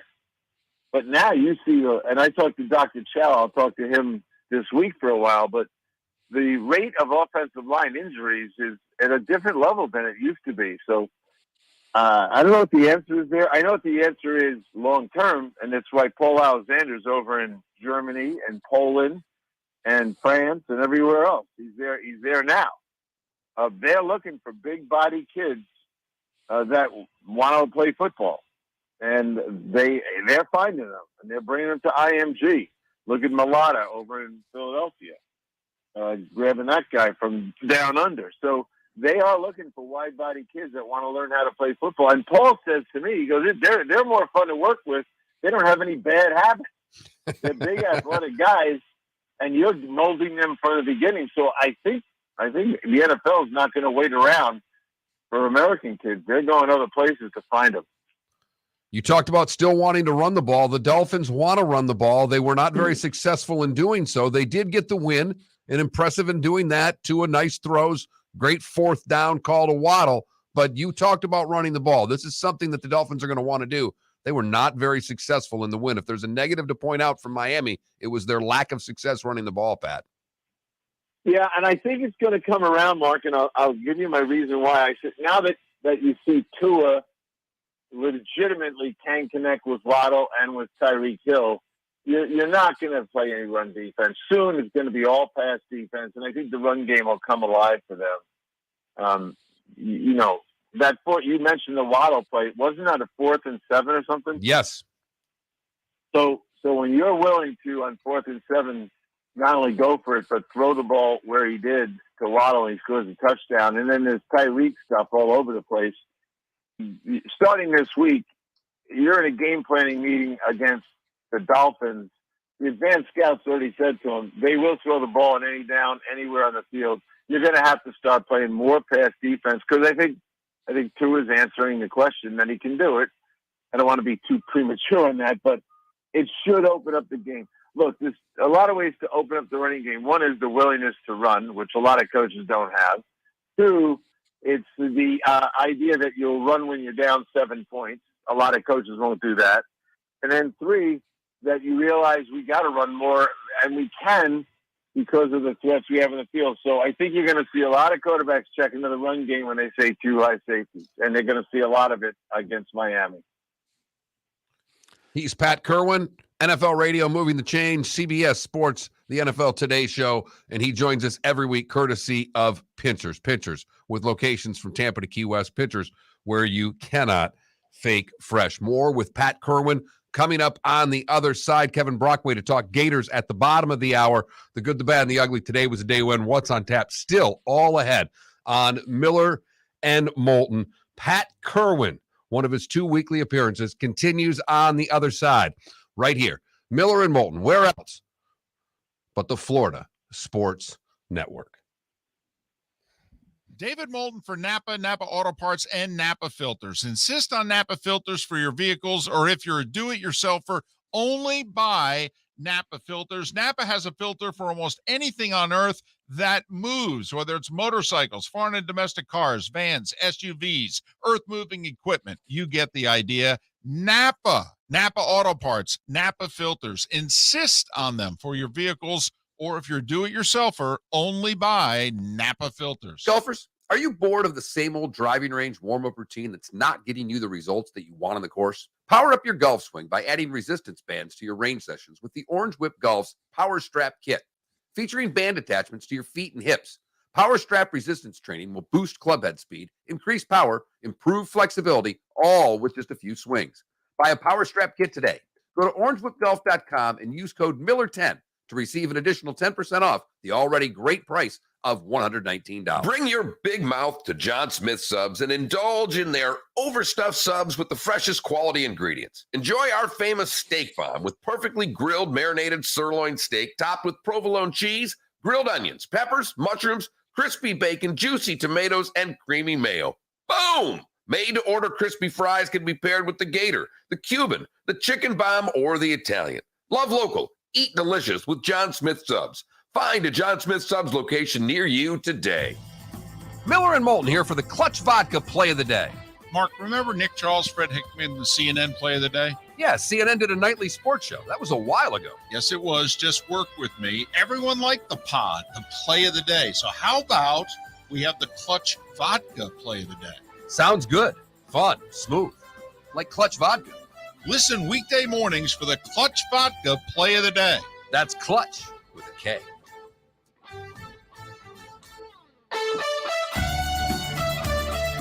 You are listening to Miller and Moulton on the Florida Sports Network.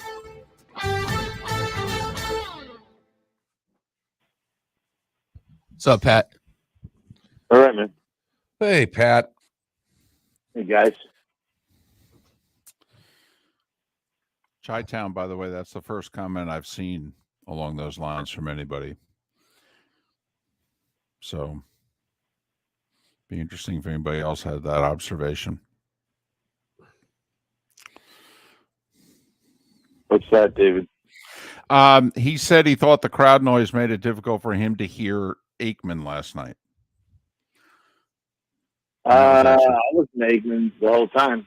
Are you talking about the fans at home? Yeah, just, the Seattle and how loud they were yesterday. So It could they didn't hear him? I thought it didn't affect Troy at all.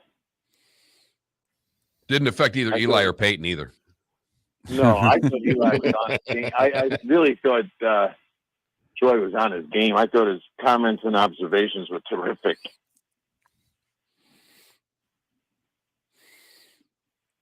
He said last night, it was either right before or right after the field goal, he was the first one to say they took the ball out of Russ's hands. Yeah. I was like, they're gonna live to regret that. Telling you, that's, David said it earlier in the show. We've talked about Jacksonville a lot in the preseason. Their 3 wins all did huge things to the teams they beat. Took the Dolphins and Colts out of the playoffs, took the Bills away from having home field against the Chiefs. That Denver loss will come back and bite them. Yeah, and where I think is going to bite the biggest, I wouldn't say this on the air yet, but I think Hackett just shortened his career as the head coach because I think a guy like Russ it won't be long before he's bumping into the owners, if you know what I mean. The owners Well, yeah. there and go, do we have the wrong coach? Well, remember, the owners weren't involved. Number one. Yep. Remember, the owners weren't involved in the coaching hire. You're absolutely right. But they were very much involved in giving Russ the extension. So we know, where they're, they have more years and money committed to the quarterback than the coach. Oh, yeah. So when that game ended, the second it ended, the first thought I had was the owner doesn't know anything about football, but he's going to ask, I'm guaranteed he's going to ask, is this game too big for, did we not underutilize our quarterback? To me, I immediately thought his career just got clipped by 2 years. He'll get 2 years, and next year, and that'll be that. If he pulls this kind of stunt, he'll be done. Well, and the bad thing for him, besides the loss and the way they lost, is that, Vic, who just got fired, he got criticized for being too conservative, settling for field goals instead of going for it and what have you. That was one of the big gripes against Vic. And now here's Hackett. And what does he do in his first huge moment? Yeah. No, I think it's what you do is you bring your GM in. And you might even start inquiring, well, why'd you hire this kid? You're not ready to say what's wrong. You just, take me through the process of hiring him. That's the kind of stuff that starts the road to the end.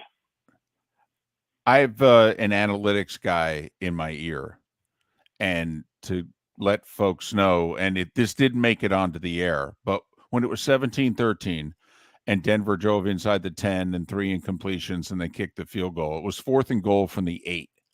Analytics said 6 minutes to go, down 4, 4th and goal from the 8. Analytics said it was a clear go for it. Now, he kicked the field goal, and I think most people were thinking, you got to kick the field goal here on 4th and goal from the 8. But that's just to let you know the analytics world sometimes what it says. Yeah, you know how I feel about those. Right. I can't wait till you 30 get back, seconds. Pat. I can't wait till you get back down here so I can go watch a Thursday or a Monday night game with you when analytics are going on. Yeah, I just the want first to week of see it November. live. Well, the entire month of November and December, we can go every Monday night, and you can decide if you want to hear another version of me on Thursdays. We're coming back. Let's do it.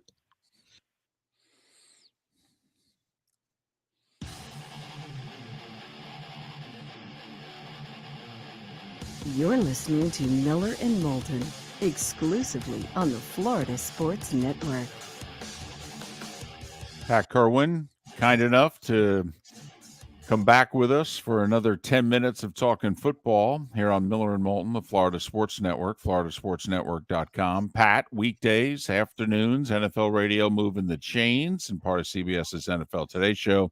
He joins us courtesy of Pinchers, Tampa to Key West, many points in between. Pinchers, because you can't fake fresh. Very quickly, a lot of people asking, should Dallas do anything in terms of going to get a quarterback, trading for Jimmy G? He's got a no trade, but he can approve a deal if he wants. Signing Cam Newton. Should they do something? Well, those two things are radically different. Garoppolo is a guy you can win with, and Cam Newton is a guy you can't win with anymore.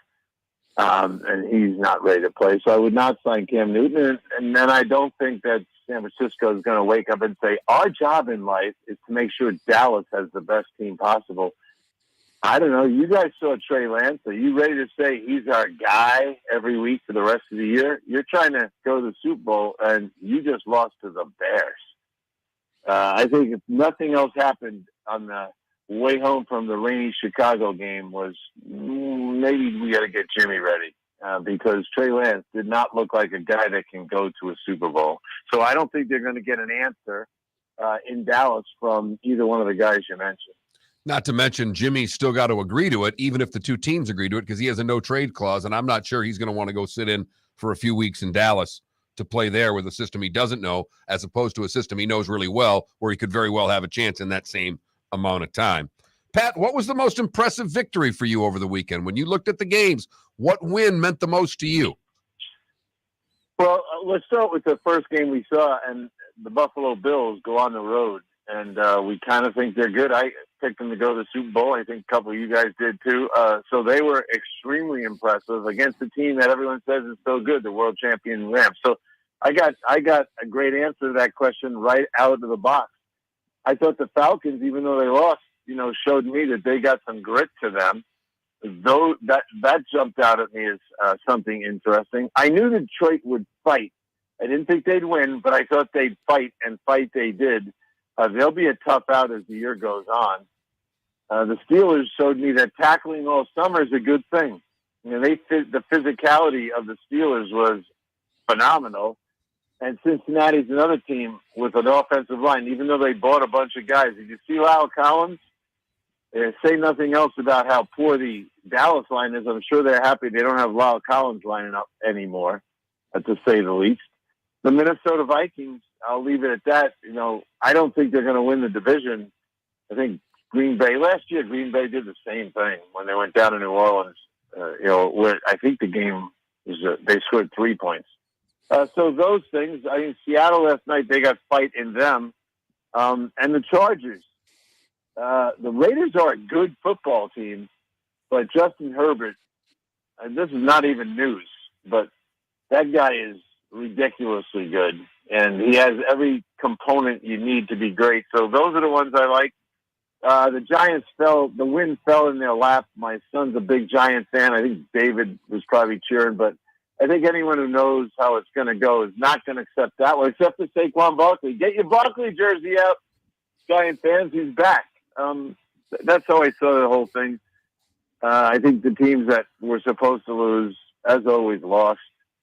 I'm a little nervous about some teams like the Colts. You have trouble with Houston, you're going to have trouble with a lot of people.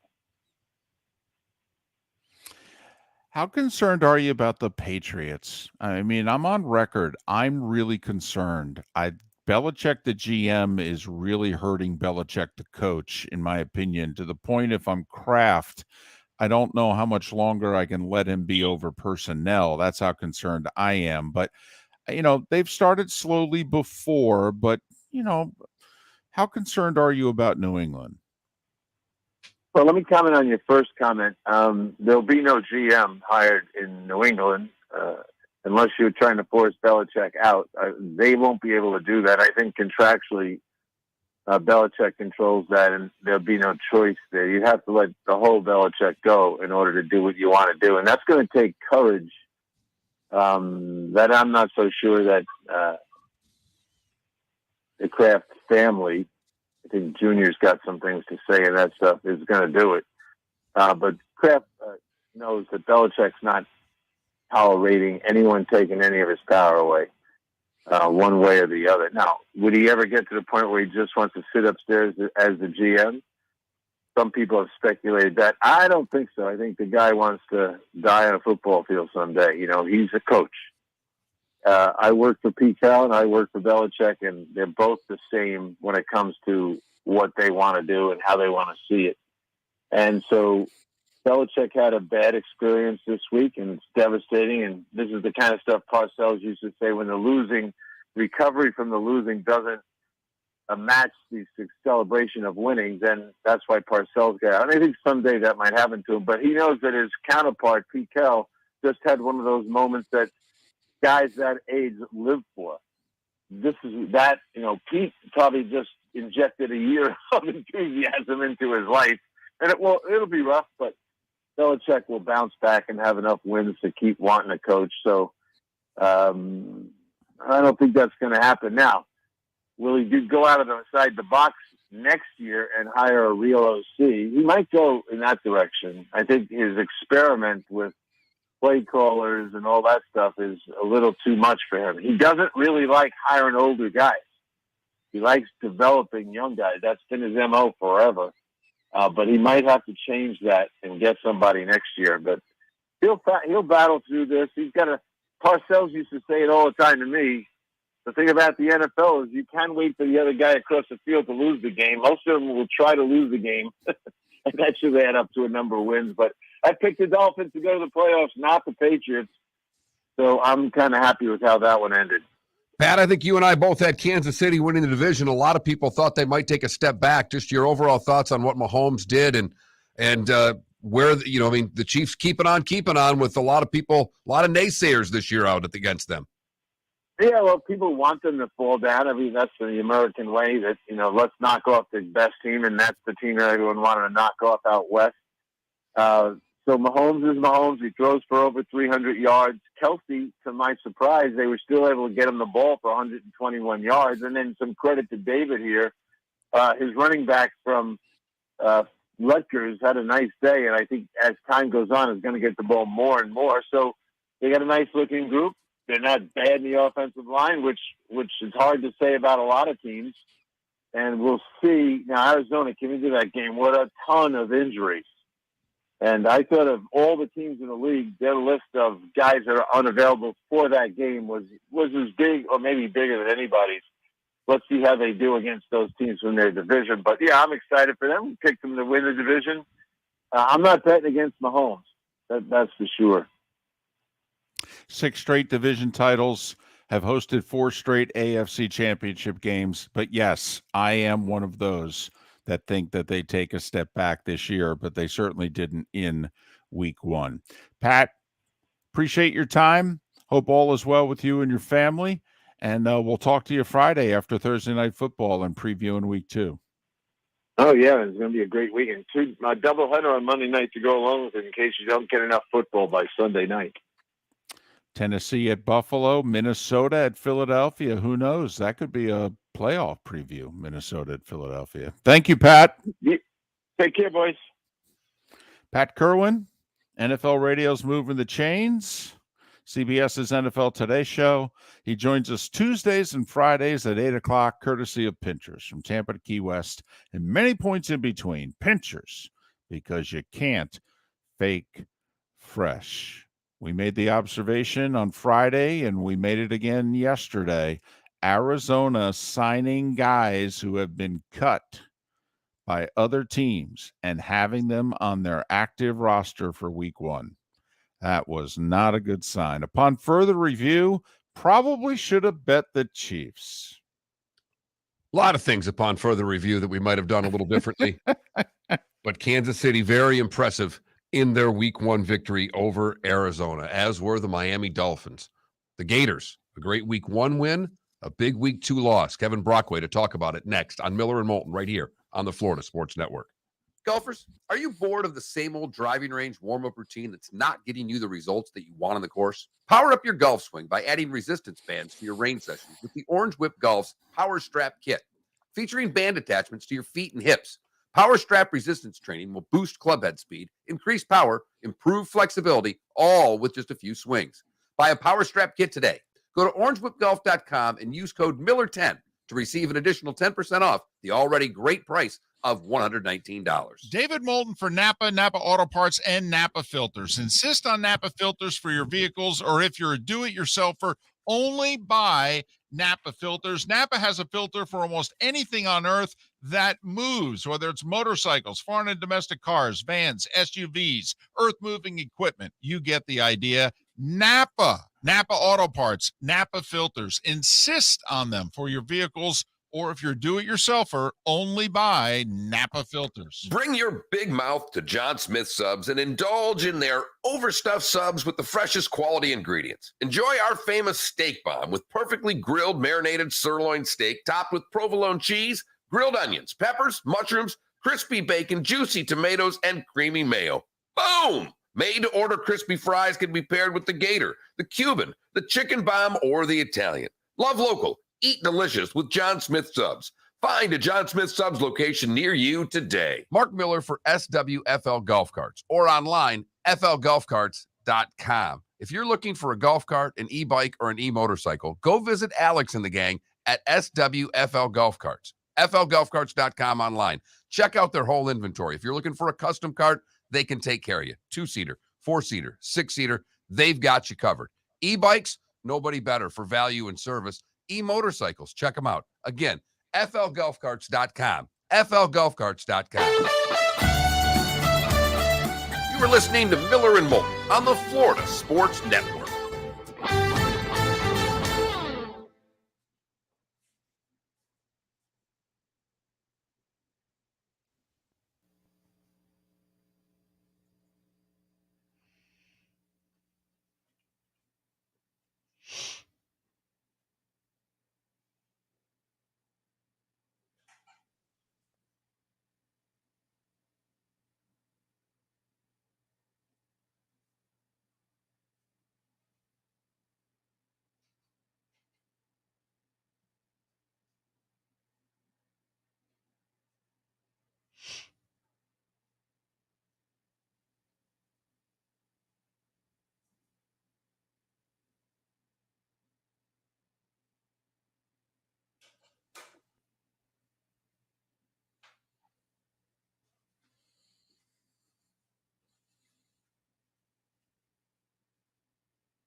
Well, considering I didn't go to the bathroom, Johnny Mac, just then, I was doing some packing.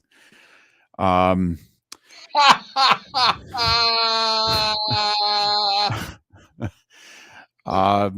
it's a hotel room. No offense. If he flushes, we're going to hear it. Yeah. Well, It's kind of not. There ain't two ways about it. right. But, I'm toilet was kind of right behind me doing the show, and I went to the bathroom. You'd hear that too. right. But, That's the bedroom behind me there. I went in and it packed up. Bedroom? What are let's you, see. sweet?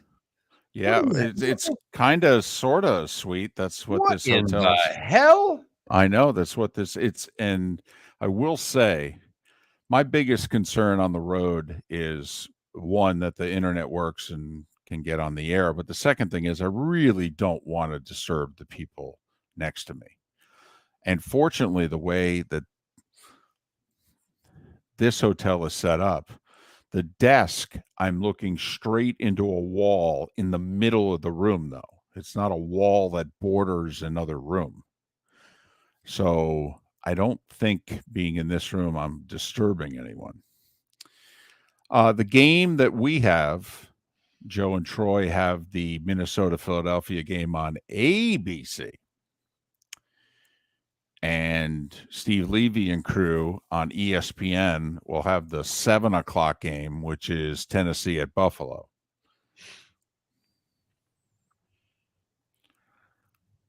DC, I'll say this, though. And I know, KW also made the point. The Bears had barely 200 yards of offense in that game. That was, I don't want to say the win was a fluke, but it was just kind of fluky. Yeah, It's and very come on, it was a monsoon, which certainly negates whatever talent difference there is. Are you talking about Trey Lance?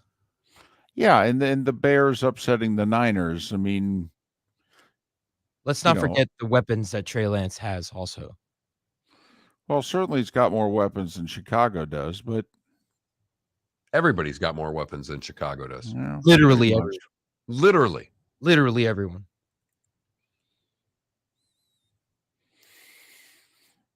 It's probably the game. I watched very little of that game, and by very little, hardly any. I'm not a big fan of the SeaTac Airport. Not a big fan of the food. Also, there's some very long walks.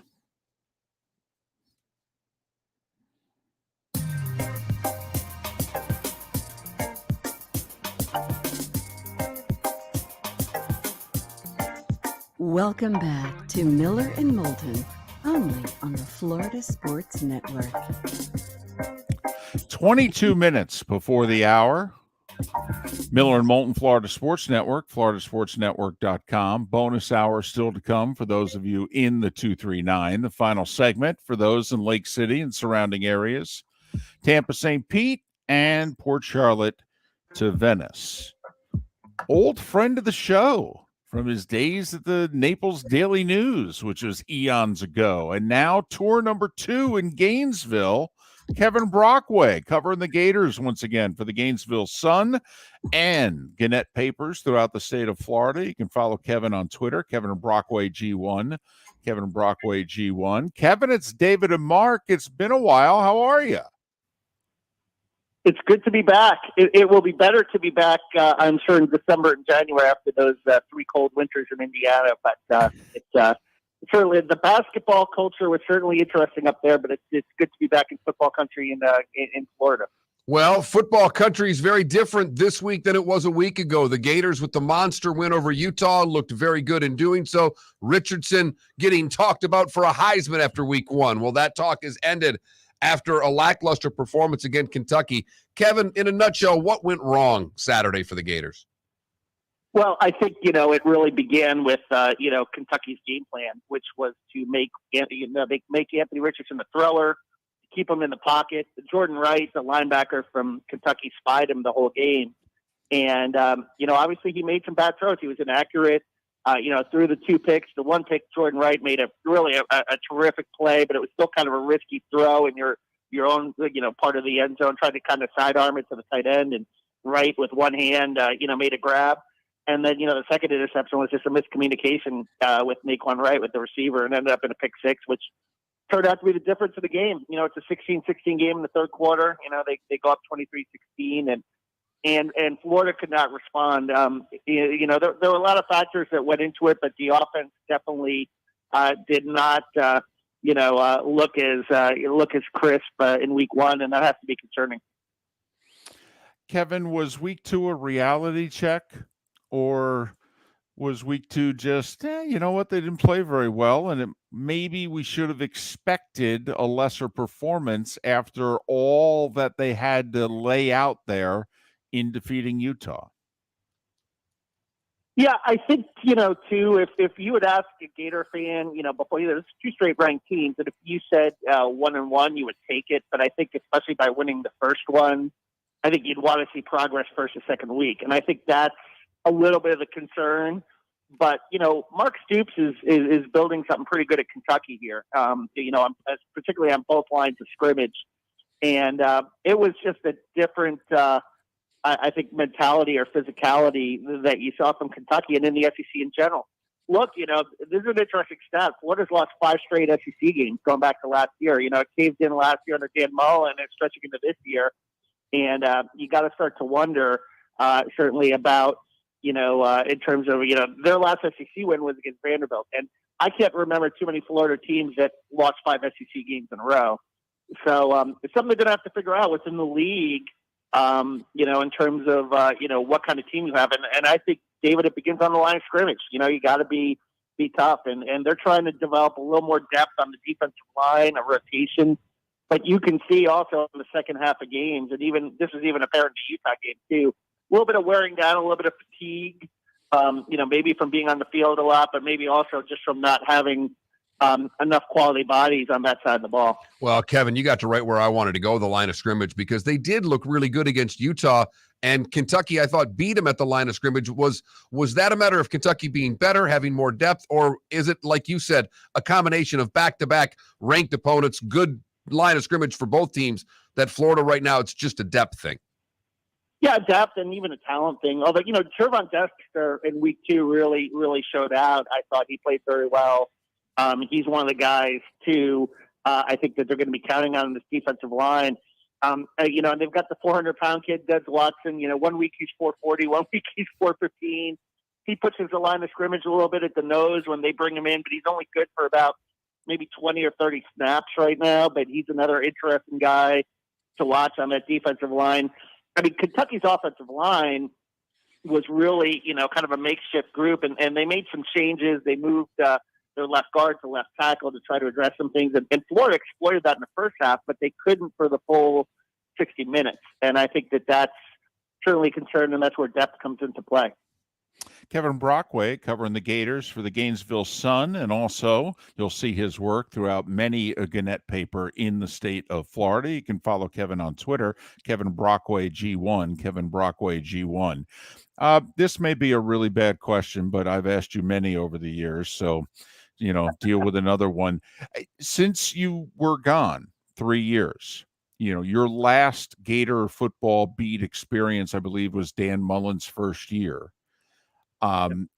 What have you noticed that you go, that's different, good or bad, or just different? What have you noticed in the 3 years that you've been gone that is different? Yeah, I just think, the fact that they have fallen behind, and I know it's in basketball too, like how they have fallen behind some of the other programs in the league. When in the heyday, I think in football, it used to be like Florida and Georgia, and in basketball, it used to be Florida and Kentucky. And I think now you're seeing just a lot more parity throughout the league. That's the thing that I've noticed too, that, in the old days, you never really thought of Kentucky beating Florida, right? I mean, Florida won 31 in a row against them. And, Mark Stoops has built something there, as I mentioned before, because they stuck with him. And I think that within the league, you're seeing a lot more parity week to week, where teams, you still have Alabama obviously on top, and you still have, right now, I think Georgia's the team in the SEC, and Kirby has built that up. But in the, below that first tier, you're seeing a lot more parity where anyone can beat anyone on a given night. I know it's South Florida and it's a game they should win, and although you can't guarantee anything after what happened last weekend, but health-wise, just how are the Gators after 2 games? Because we've mentioned depth several times. So from an injury standpoint, have they been able to get through these first 2 games fairly unscathed? Yeah, a little nicked up week 2. One of the keys is Ventrell Miller, who is really, he's a 6-year guy at the linebacker. He's really an emotional leader in that defense. And he's another guy, when he went out to run defense, also kind of suffered a little bit in the second half, because he's a good tackler. He's a good communicator. So it's going to be key going forward. We'll know his status by the end of the week. Michael Tarquin, starting right tackle, also is banged up. And then I asked about Jack Miller today, and, Jack had the broken thumb during fall camp. There was thought that he might be ready by week 3. That doesn't look like to be the case as well. So they'll still be riding Richardson a lot. I think this is an important game, this USF game, to reestablish Richardson's confidence. I mean, the one thing he said in the press conference following the game that's somewhat alarming was, he said, I lost my confidence when I missed some throws. And as a quarterback, you got to be, that confident guy. And I think this is going to be an important game from that aspect, is kind of, get him back, get his head back right, and his confidence up going into the rest of the SEC schedule.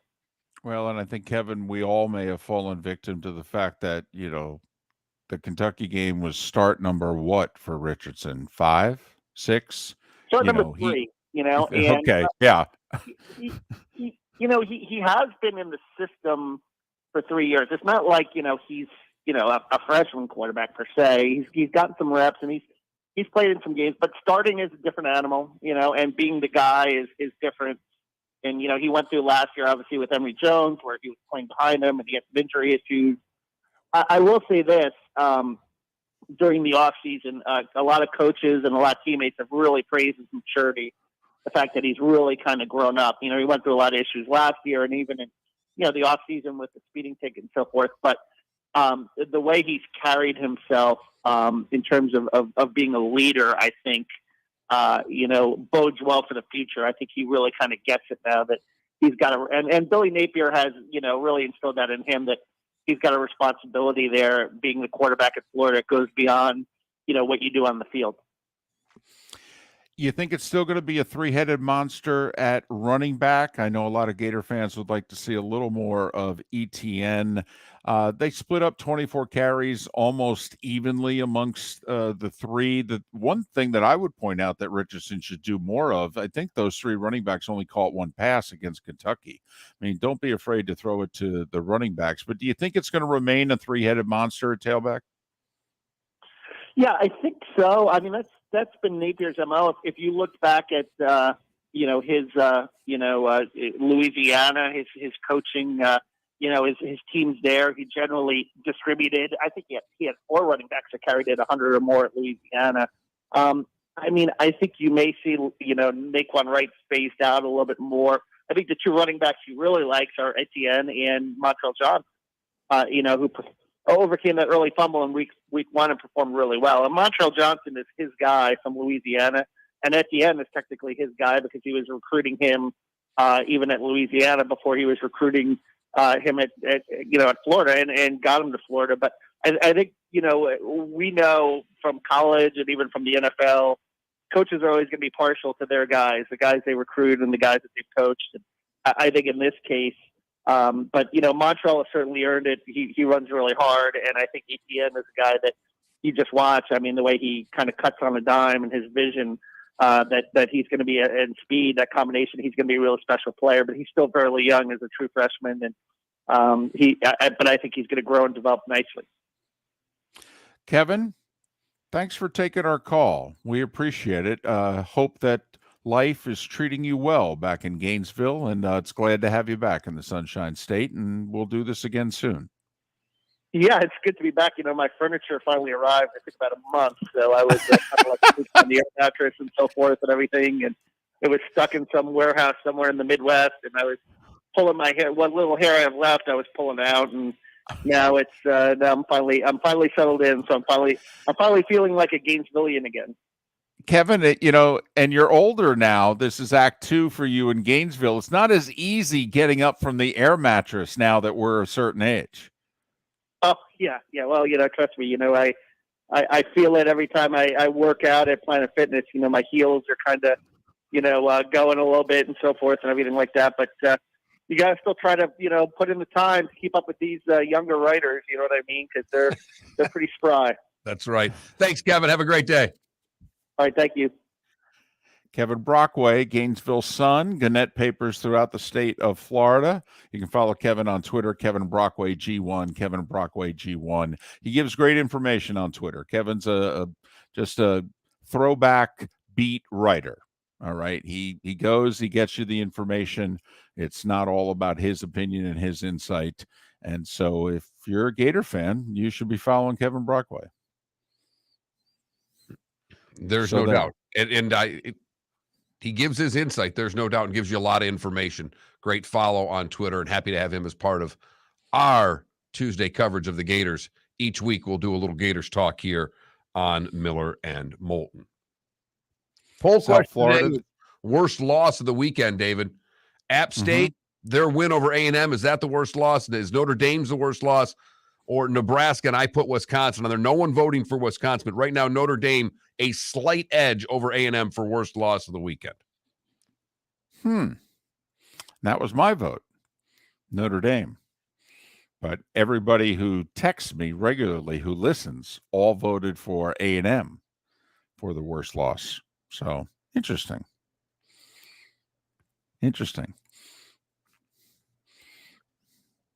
Miller and Moulton, you want to text the show, text 21,000. That's the number. If you've never done it before, FSN Radio is the keyword. You can vote for the poll question there or just your comments as well. Some Bucks fans going, what can we trade a third or a fourth rounder for a center or a guard? David and I are past third or fourth rounder. We'd be trading second round picks. We'd be considering first round picks.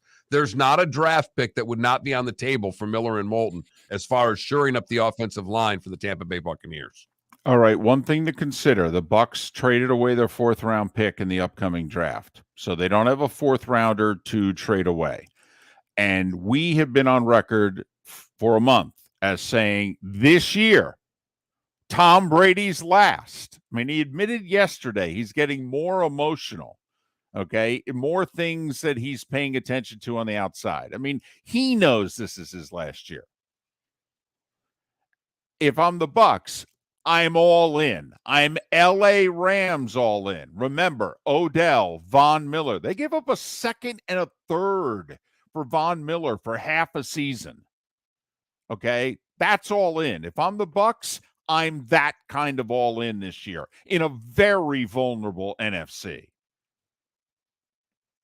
And even though he said no, I'm not joking when I say this. I'm begging Gronk on a weekly basis to start getting ready. They need blocking. He's a great blocker. I will say Kyle Rudolph was inactive last week. I wonder if that will change going forward. Miller and Moulton, Lake City, Tampa, St. Pete, Port Charlotte, Venice. We thank you for listening. In the 239, the bonus hour is still ahead right here on the Florida Sports Network.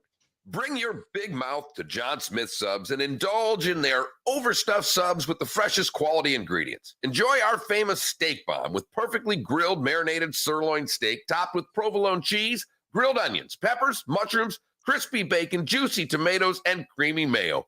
Boom! Made-to-order crispy fries can be paired with the Gator, the Cuban, the chicken bomb, or the Italian. Love local. Eat delicious with John Smith Subs. Find a John Smith Subs location near you today. David Moulton for Napa, Napa Auto Parts, and Napa Filters. Insist on Napa filters for your vehicles, or if you're a do-it-yourselfer, only buy Napa filters. Napa has a filter for almost anything on earth that moves, whether it's motorcycles, foreign and domestic cars, vans, SUVs, earth-moving equipment. You get the idea. Napa Auto Parts, Napa filters. Insist on them for your vehicles, or if you're a do-it-yourselfer, only buy Napa filters. Golfers, are you bored of the same old driving range warm-up routine that's not getting you the results that you want on the course? Power up your golf swing by adding resistance bands to your range sessions with the Orange Whip Golf's Power Strap Kit.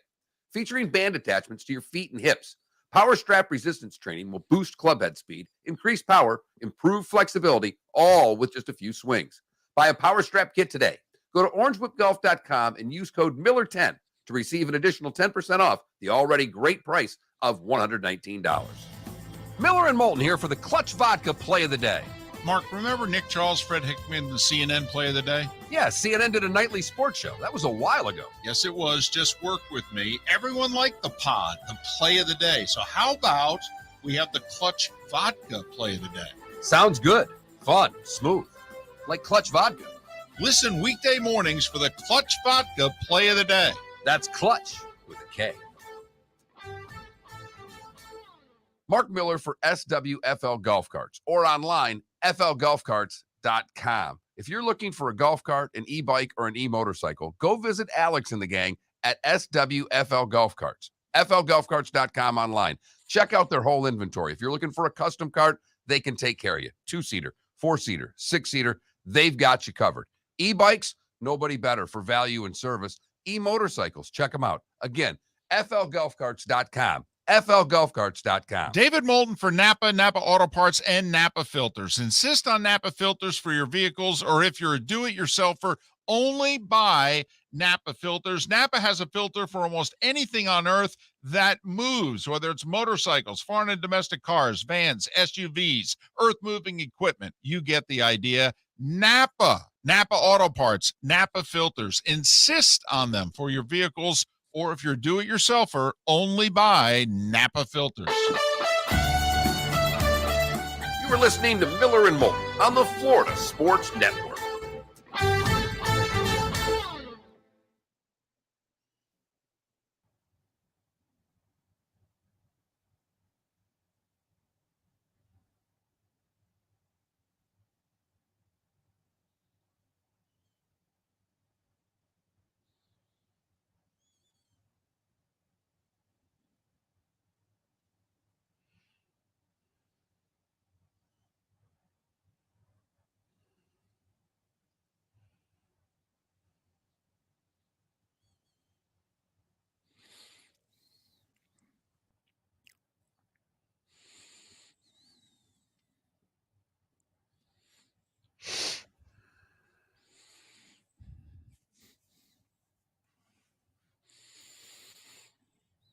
Yeah, Mongo, ugly bag of water.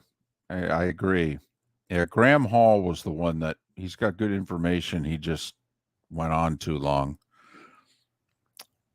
We both like Matt Baker a lot. Plus, Matt can talk about more than just the Gators. But it'll be one of those three every Tuesday at 8:38.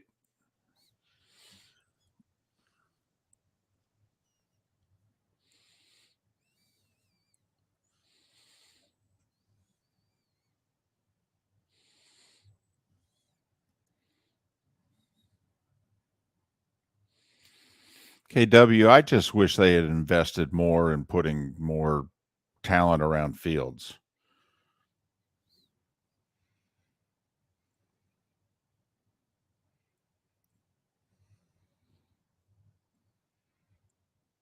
And they'll basically invest 2 years into seeing whether or not Fields is the answer. And then this regime will decide whether to pick up his fifth-year option or not, and that'll give you your answer.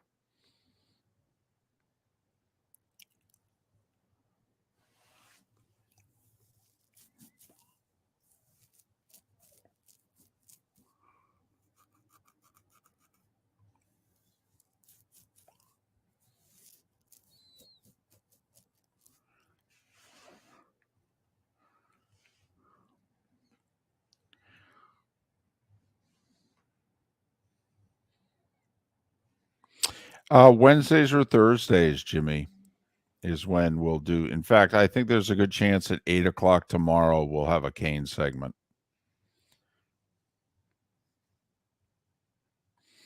Jimmy, we have a lot of trouble, believe it or not, getting Kane's people.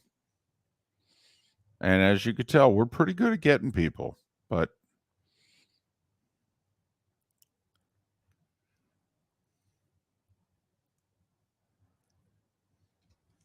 Have we tried Joe again?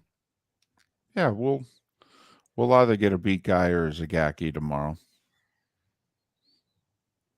Is this Agagi's last season? Who? No. No. Yeah, I was gonna say that's No. By the way, No, it's It's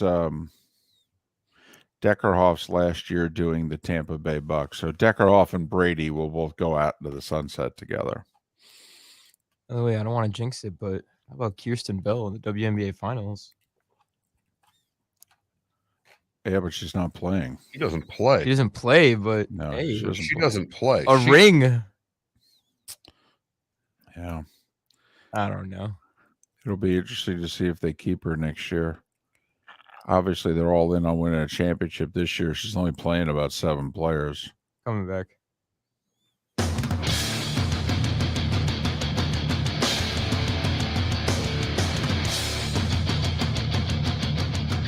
You are listening to Miller and Moulton, exclusively on the Florida Sports Network.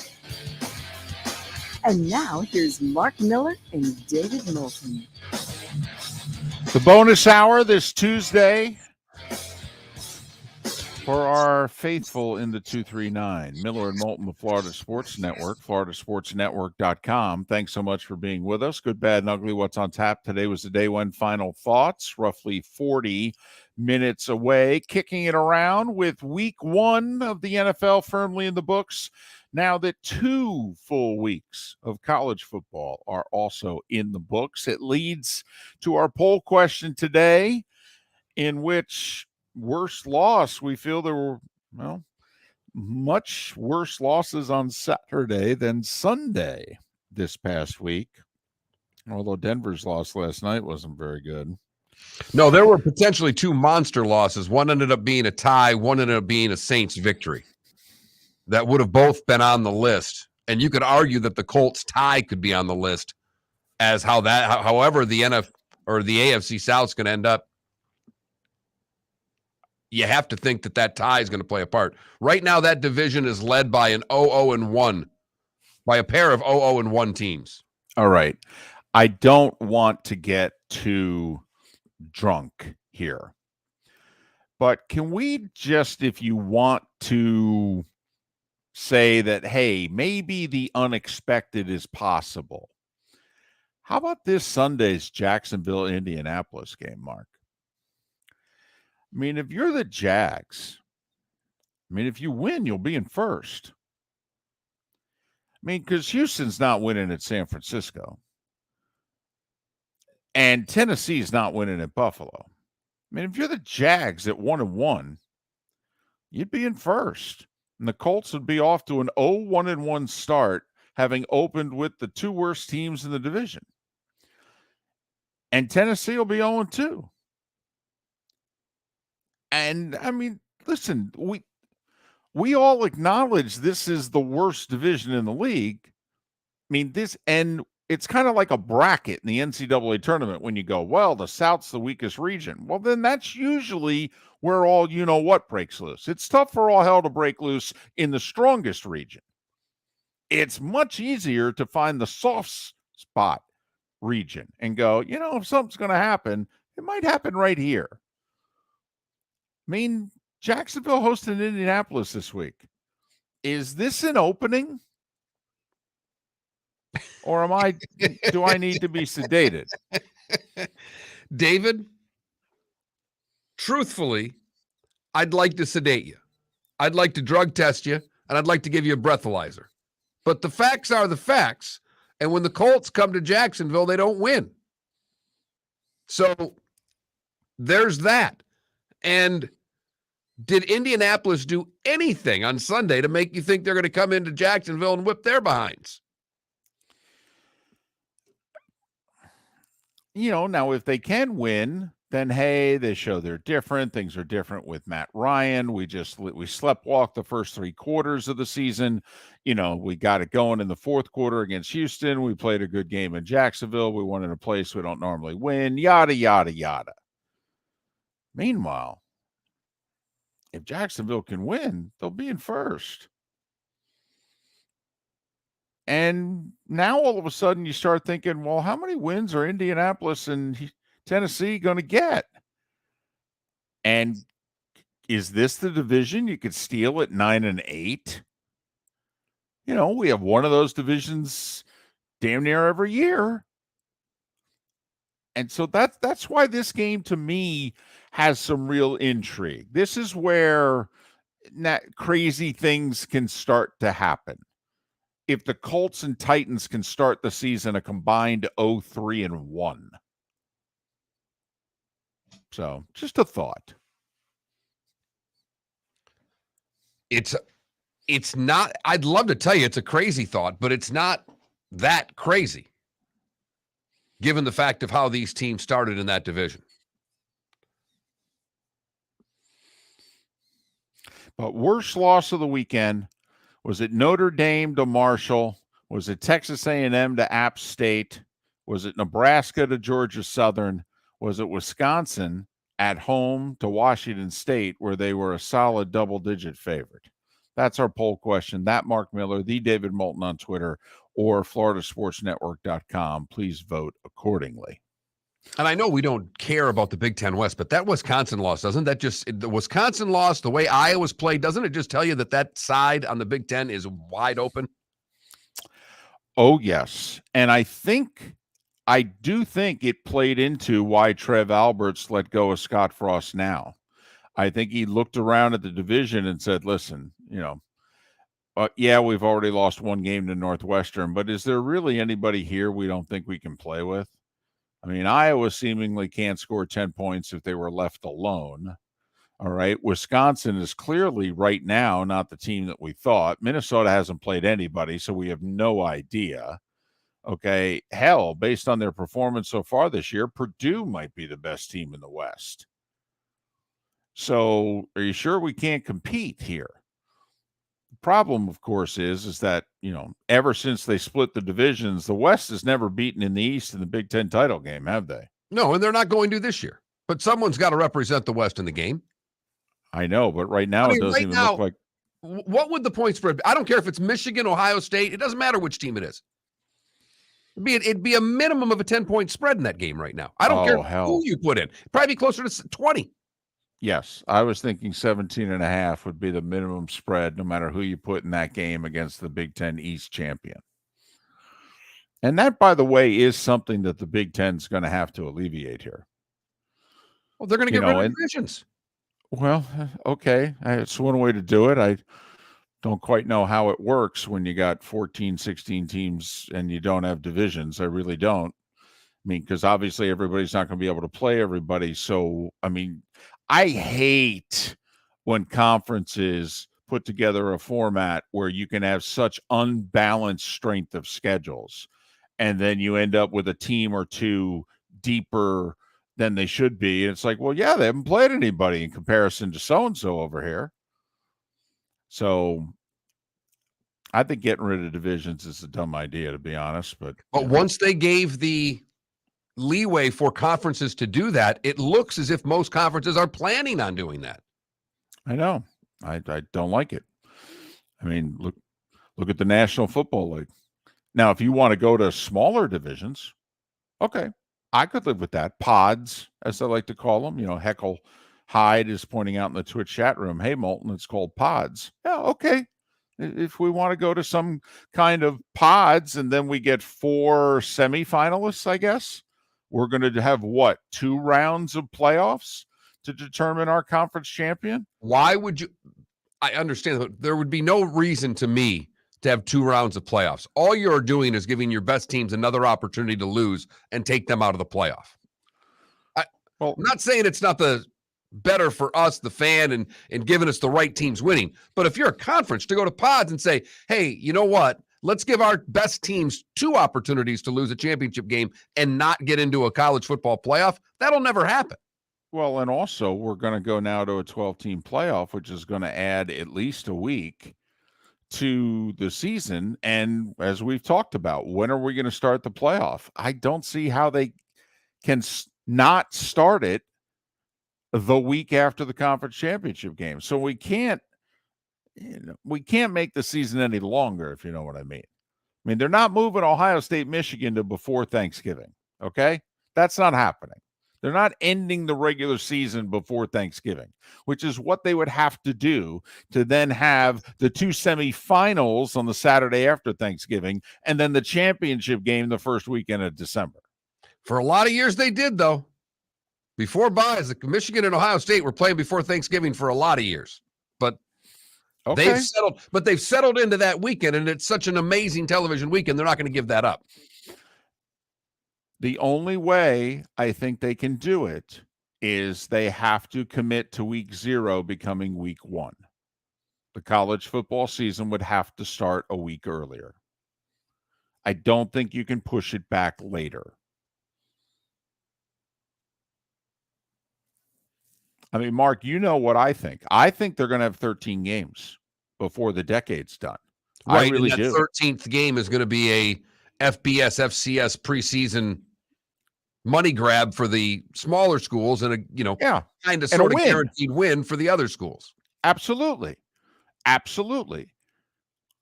And by the way, if they were to change the clock in college football, you could actually play an extra game and the players would play less snaps. And changing the clock is just as simple as not stopping the clock after first downs. That's all we're talking about. There you go. Because No, they go to the out of bounds now. It doesn't stop. It's just simply keeping the clock moving on a first down. Would eliminate 10 plays a team per game, guaranteed. There you go. 10 times 12 is what? 120. How many plays each side of the ball play during an average college game? In the 75 range. So you could add a game to the college football season and have guys on each side of the ball play about 50 less snaps. You know, one stat that I'm surprised, everybody's so big on number of plays now, not just you, but in the analytic world is a big part of football. When they show up the end of quarter graphics, Saturdays and Sundays, I wish they would put up number of plays. I really do. I don't know if you can do that for me, David. I don't know if you can pull that off, but that's a graphic that should be on there. You can't find it on Score. I mean, you can add them up. You can sit there and add the offensive plays up. It can be done. But there's nowhere that I found when I'm watching a game that I can quickly see, ooh, they've been on the field long. How many plays? It doesn't take that long to figure out, but it is a part now, I think, of what broadcasters are doing, and I'm surprised it's not on screen more. Well, I do know it is something that Gary Danielson mentions every game. That is something that he keeps track of. All right. Not only on his own, but he's got some really annoying fat guy to his right. All right. So it is something that I know we pay attention to. But, Mark, it's a good point. It probably should be included in quarterly and halftime graphics. I think it should. Well, it certainly should replace time of possession, which is irrelevant. It is. It's irrelevant. It's all about snaps. Okay, time of possession does not indicate that you're wearing a team out. Snaps indicate whether or not you're wearing a team out. And so you're right, Mark. It should be changed. And it should have been a long time ago. So I'll bring it up. I have no problem. I was just at a production meeting yesterday. There were 30 people in it. I mean, I made one comment the whole meeting. I said, are we invading a country later today? Attaway. Getting your charm in there in meeting number 1. Miller and Mark. He'll be back next to me in the studio in no time on the Florida Sports Network. Golfers, are you bored of the same old driving range warm-up routine that's not getting you the results that you want on the course? Power up your golf swing by adding resistance bands to your range sessions with the Orange Whip Golf's Power Strap Kit. Featuring band attachments to your feet and hips, Power Strap resistance training will boost club head speed, increase power, improve flexibility, all with just a few swings. Buy a Power Strap Kit today. Go to orangewhipgolf.com and use code Miller10 to receive an additional 10% off the already great price of $119.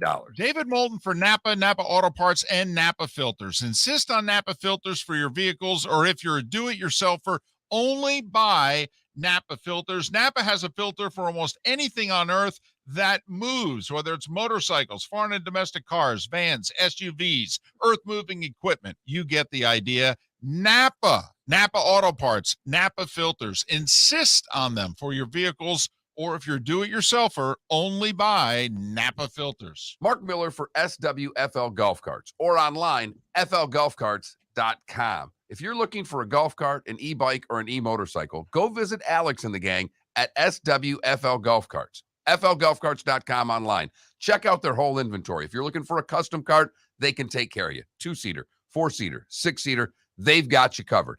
E-bikes, nobody better for value and service. E-motorcycles, check them out. Again, flgolfcarts.com. flgolfcarts.com. Bring your big mouth to John Smith Subs and indulge in their overstuffed subs with the freshest quality ingredients. Enjoy our famous steak bomb with perfectly grilled marinated sirloin steak topped with provolone cheese, grilled onions, peppers, mushrooms, crispy bacon, juicy tomatoes, and creamy mayo. Boom! Made-to-order crispy fries can be paired with the Gator, the Cuban, the chicken bomb, or the Italian. Love local. Eat delicious with John Smith Subs. Find a John Smith Subs location near you today. You were listening to Miller and Moulton on the Florida Sports Network.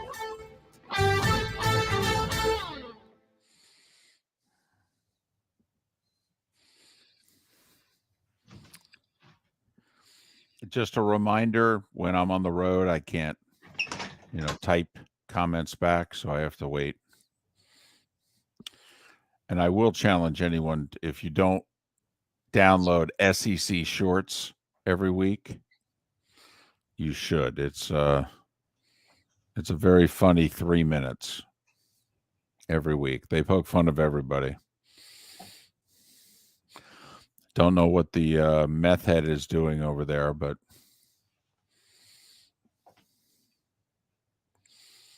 this is what it is. This is the generation.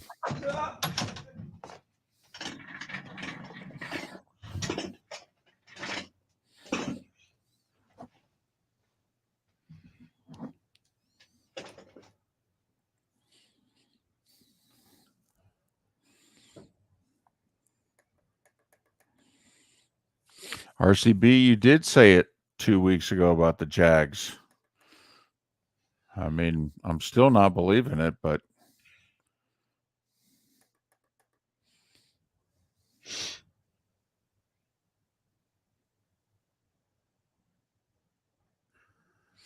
are you talking about the Dolphins? Jimmy Cephalo, former wide receiver for them, does play-by-play, and Joe Rose, former, I believe, tight end, is the analyst. I wish they'd, and I think he does TV preseason, Jason Taylor, but I wish they'd use him. I think the Dolphins radio broadcasts are awful.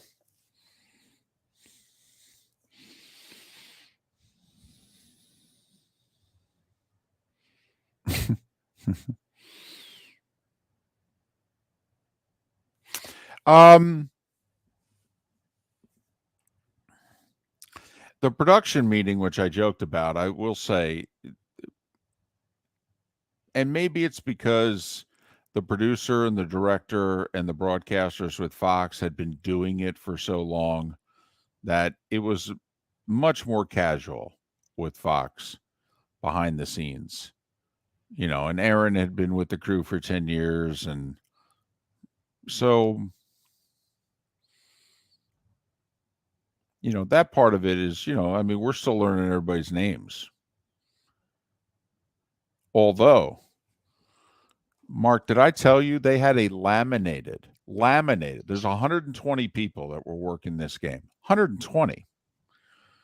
To give you an idea, the normal SEC on CBS game has about 75.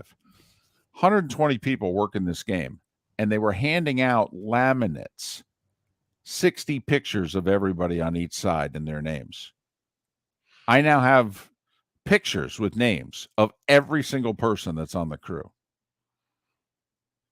and what categories they are under. And it's, wow. It was impressive and disturbing all at the same time. You're right. Right. But, the production. It's downright freezing in here right now. Is it? Freezing. That's why I don't leave the room. Once I leave the room, it's over. It's so much nicer outside the doors.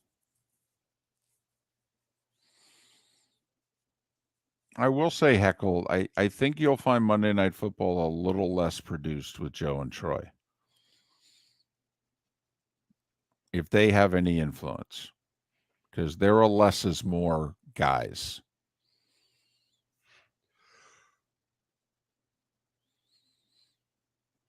I thought their pacing was great last night. I thought they allowed the game to breathe in the first half hour to allow all the fans and their animus towards Russ. And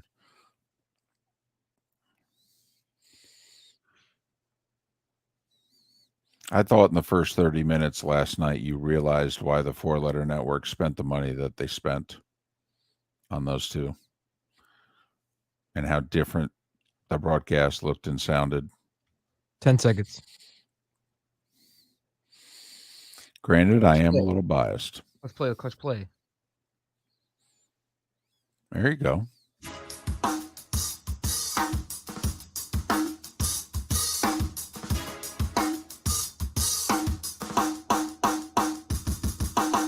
Welcome back to Miller and Moulton, only on the Florida Sports Network.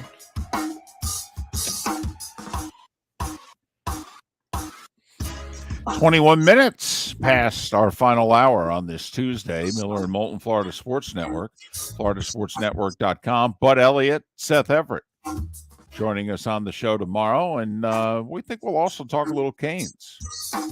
After all, they're heading to Texas A&M.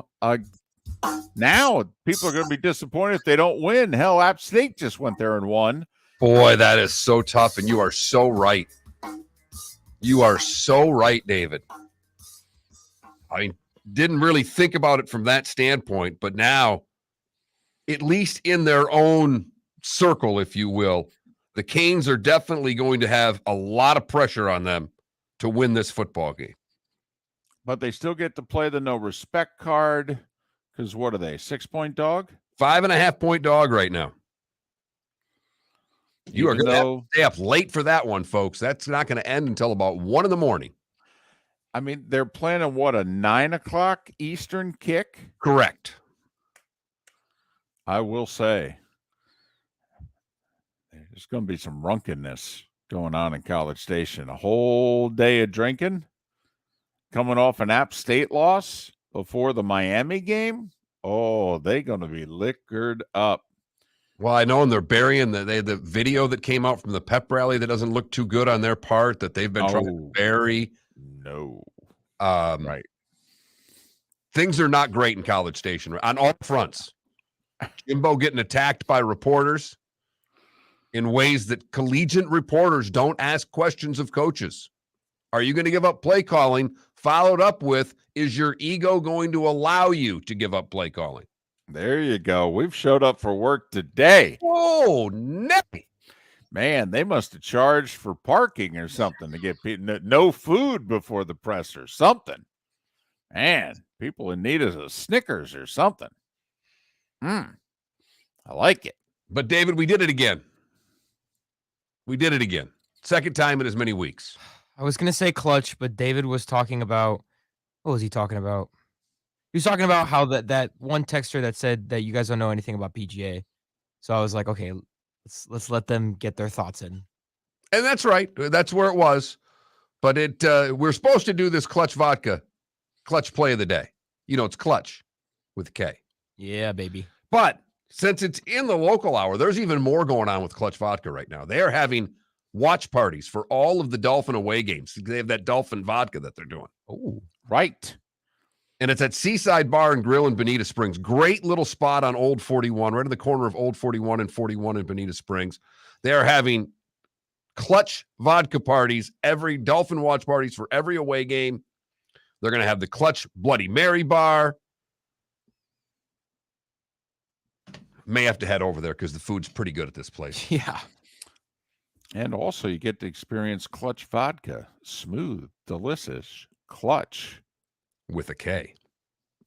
So time now for our clutch vodka play of the day. That Trout guy did it again. This is home runs in 7 straight games. It's 1 away from tying a Major League Baseball record. Driven to center field. Mike Trout hit it well. Looking to tie this up. He does. 7 straight games with a home run for the kid, Mike Trout. 4-4 here in Cleveland. That scenario worked perfectly. Trout, 7 in a row games for the home run. 35th home run of the year, Mike Trout. A home run to tie the game? That's pretty clutch. Angels Radio Network right there. I love, of all of the sounds on radio, the post, as a hockey guy, the post comes off great when it's mic'd up. But the crack of the bat, there's no denying that sound on radio. The record is 8. Dale Long back in, I believe, 56. Don Mattingly in 87. Ken Griffey Jr. in 93. The 3 players who have hit homers in 8 consecutive games. Mike Trout with a chance to tie a major league record tonight. Angels ended up losing that game. Guardians scratched out a run in the 8th, I believe, to win it 5-4. Love the fact that they called him the kid. Right. Can Mike Trout really be the kid anymore? Well, once the kid, always the kid. I mean, was Griffey Jr. the kid throughout? Or once Didn't the he kind of kid become junior once he hit a his certain 30s? age? Yeah. Trout's what, 31 now? But I mean, for a baseball audience, he's a kid. Although the announcer sounded young, okay, wasn't necessarily a kid to him. Might be a kid to us. It's definitely a kid to us. But I wonder, when they're forced to trade Ohtani, I won't spend too long on this, but I wonder if Mike Trout just kind of walks in the room and says, I think it's time that you guys rebuild this whole thing and you do it without me. What do you say? And let the bidding war begin. Well, and how much longer does Trout have on his contract? Years. And it's affordable for whomever's getting it. I mean, incredibly affordable. Well, it's affordable for about 6 franchises that would all be in it. And everybody mentions Philly because he's a Phillies fan and he's from South Jersey and he roots for the Philly sports teams. But first off, the Phillies are already at the tax and they don't, we could all use a Mike Trout, but they don't need a Mike Trout. Okay, that's not what's holding the Phillies back from competing at the highest levels of the National League. The other thing is, it's difficult to imagine they would put the best offer on the table based on what other teams have in their farm systems and what have you. It really is difficult to imagine that the Giants, the Dodgers, the Mets, the Braves, the Yankees, it's difficult to imagine. Never mind if the Cubs want to start their retool. And the Red Sox, by the time this comes around, could be. You don't know. See, I think it's more than 6 just because of who the talent is. Okay. Yeah, and I Houston might understand get in your it. point completely with the money, but I just think more teams, when it comes to prospects and what they could get, because the contract's already signed, they know what they're getting into. It's not like going to get Ohtani and going, okay, we can use all these assets to get Ohtani, but then what do we have to pay him? You already know one side of the ledger when you're making the move and for how many years. So I don't think it's limited to just the teams that it will be when Ohtani gets moved, if you know what I mean.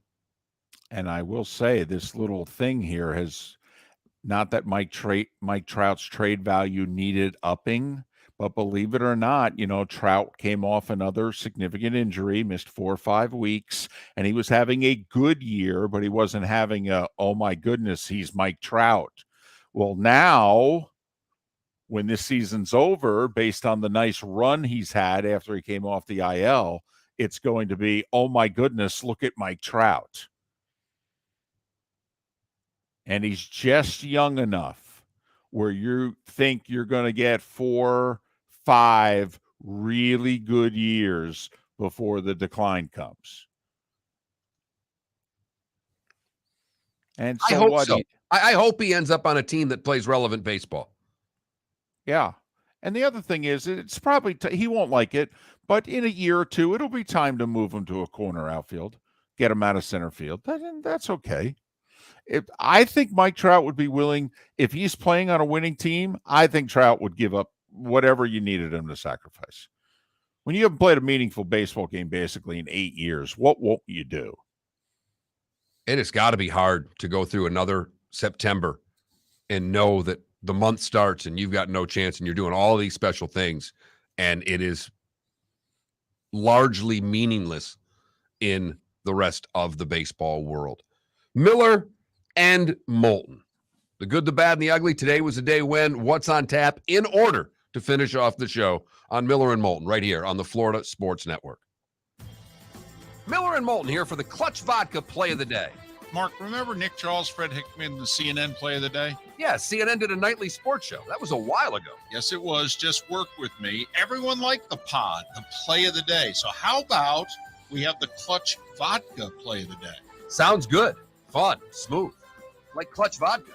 Listen weekday mornings for the Clutch Vodka Play of the Day. That's Clutch with a K. Golfers, are you bored of the same old driving range warm-up routine that's not getting you the results that you want on the course? Power up your golf swing by adding resistance bands to your range sessions with the Orange Whip Golf's Power Strap Kit. Featuring band attachments to your feet and hips, Power Strap resistance training will boost club head speed, increase power, improve flexibility, all with just a few swings. Buy a Power Strap Kit today.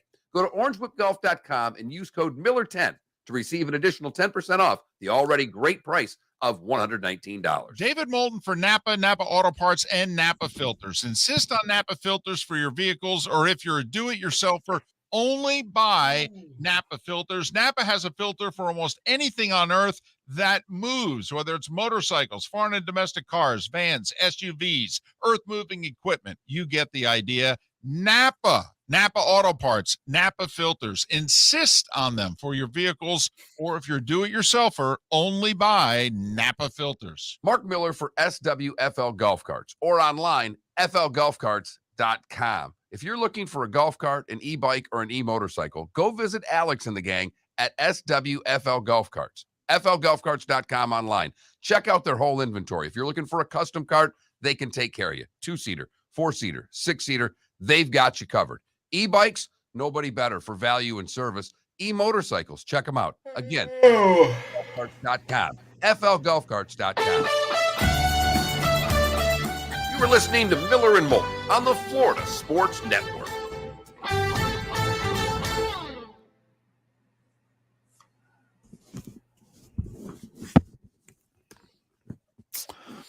Heckle, I don't disagree, but then again, I do think it would be tough for the Angels to trade him to A, the Dodgers, or B, in the AL West. Thanks, Mongo.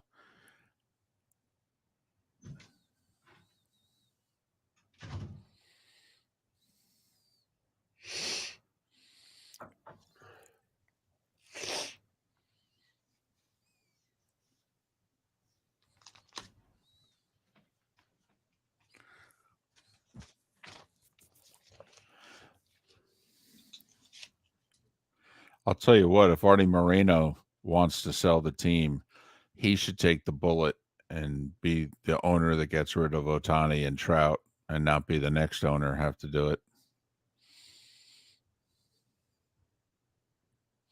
Well, and they've got, although they don't have the need because they've got such a good lineup, but they could put them in left.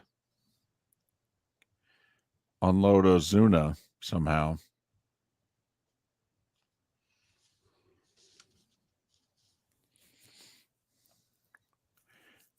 Well, RCB, I think this Oakland situation has to get resolved in the next 6 months first. And if it's going to happen, it's going to happen now. I did not, Heckle, have any great food while I was here. Didn't really try, though. And this will likely be the only trip here this year.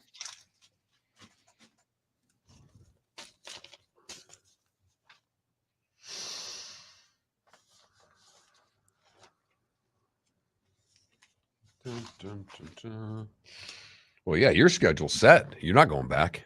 That's the difference between this and Thursday, unless it's playoffs. I mean, there's 1 week, the very last week of the season, We don't do a Monday game. There's a Saturday doubleheader where Gotcha. and we do one of them, and that's a total TBD. We don't know. Gotcha. That's right. I think it's January 7th, first Saturday in January.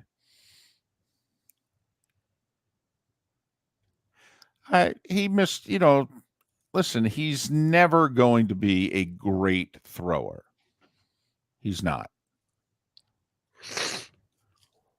And he misses some throws. That's the difference between him potentially being elite. But he's good enough to win a lot of games with.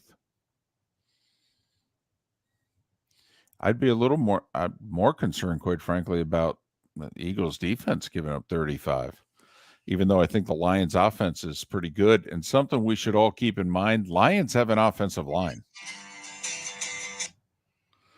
For all the talk that we spend on this show about teams having bad offensive lines, the Lions have an offensive line. They have a top 5 offensive line by some people's estimation for the fact of the matter. I mean, they really do. Their defensive line's bottom 5. Yep. But their offensive line's top 5. Mark Schlereth did the game, and Schlereth said on the broadcast he thought the Eagles and Lions had the 2 best offensive lines in the league. And he's an offensive lineman. So. God, Goff sucks. Well, your point about Jordan Davis, when he was on the field, they averaged 3 yards a rush. When he wasn't on the field, they averaged like 10. I think you're going to see the big fella play a little more. The one thing I think we have to take into consideration, these guys aren't 100% in game shape yet. I do think early in the season, coaches still kind of do snaps, counts. But I think you'll see it ratchet up a little bit.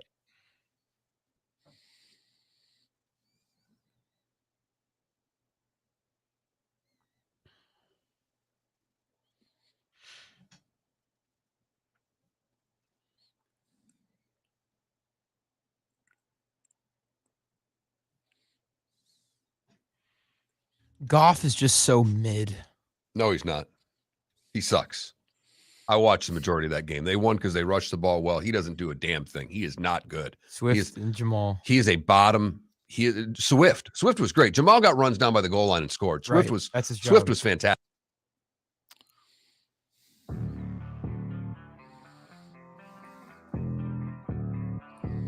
Thanks for listening. And now, more of Miller and Moulton on the Florida Sports Network.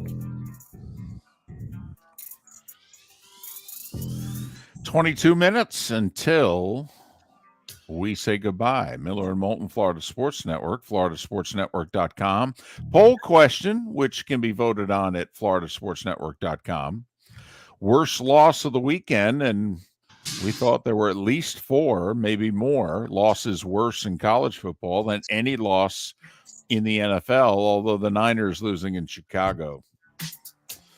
Ouch. But it was a monsoon, so I think we take a little of the starch out of it for them. But Notre Dame losing at home to Marshall, A&M losing at home to App State, Nebraska losing at home to Georgia Southern, Wisconsin solid double-digit favorites at home against Washington State. Not so fast, my friend.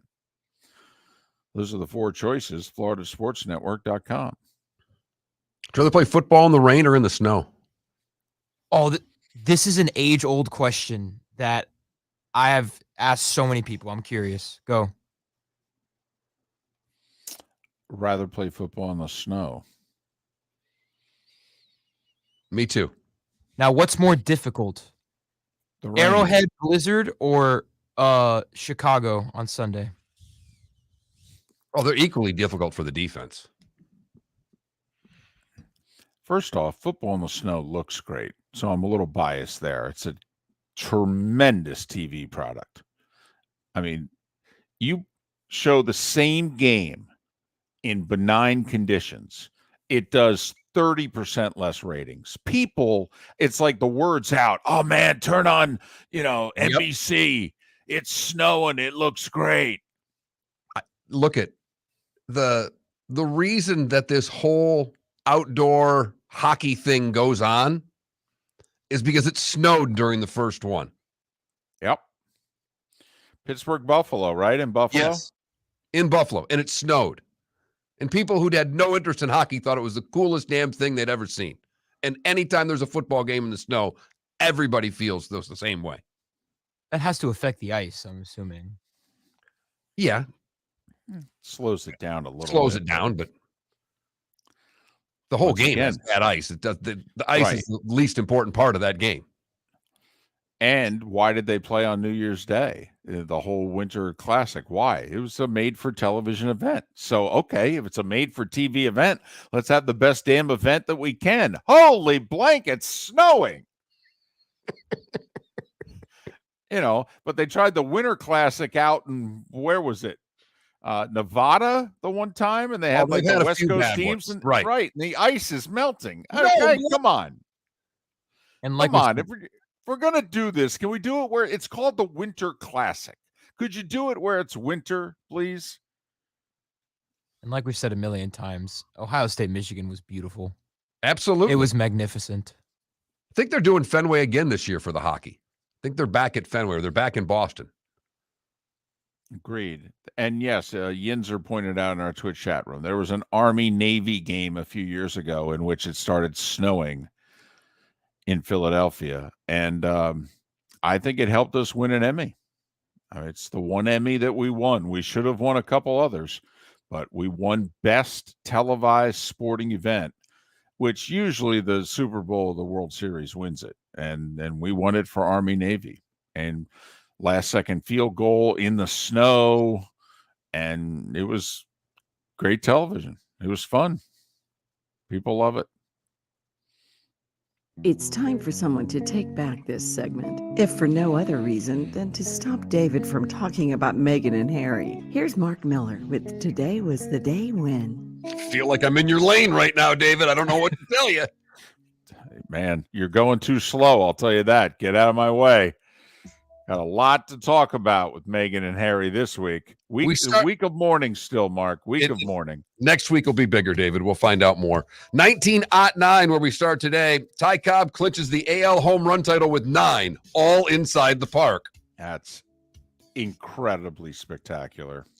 1930, Tommy Armour defeats Sorensen for the PGA. 1936, 17-year-old Bob Feller strikes out 17. There's shooting your age, and then there's striking out your age. 1948, Margaret Chase Smith, politician from Maine, elected senator, the first woman to serve in both houses of the U.S. Congress. 1965, the Beatles release Yesterday. I think it did well. 1965, Willie Mays hits his 500th. 1969, Scooby-Doo debuts on CBS. Reggie?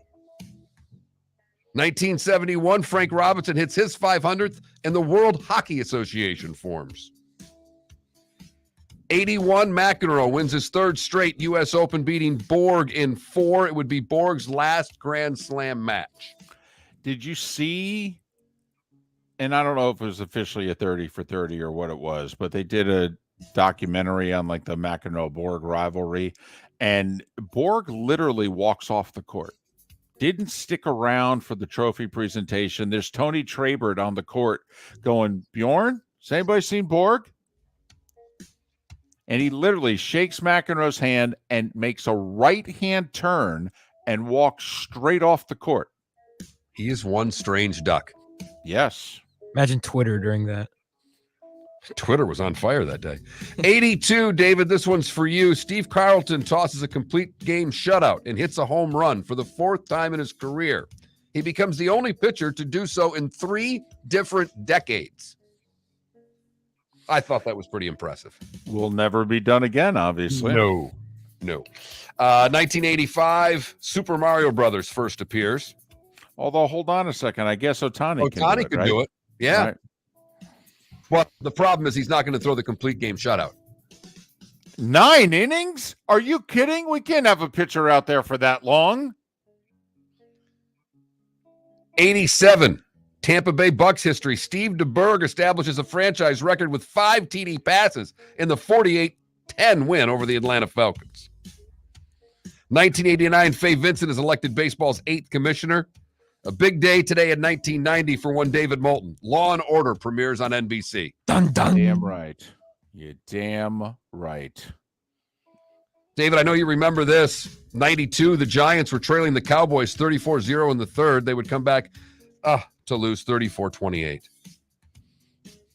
92, Edberg retains his title, beating Sampras in 4. 2010, Rafi wins his first U.S. Open. 2013, Jim Furyk shoots a 59 at the BMW Championship, becoming the 6th player to shoot a sub-60 round in a PGA Tour event. 2015, Joker beats Federer and becomes the 3rd man to reach all 4 Slam finals in the same year. And it was 3 years ago that Felicity Huffman was sentenced to 14 days in prison for her college admissions scandal. Oh, that was the whole rowing team thing. Yeah, whatever. Getting her daughter into college there illegally. Those born today that are no longer with us: Milton Hershey, big in chocolate. Mel Torme, big at Christmas. Those that are still with us: Peter Cetera from Chicago is 78. Pitcher Rick Wise is 77. Dave Mustaine is 61 years old.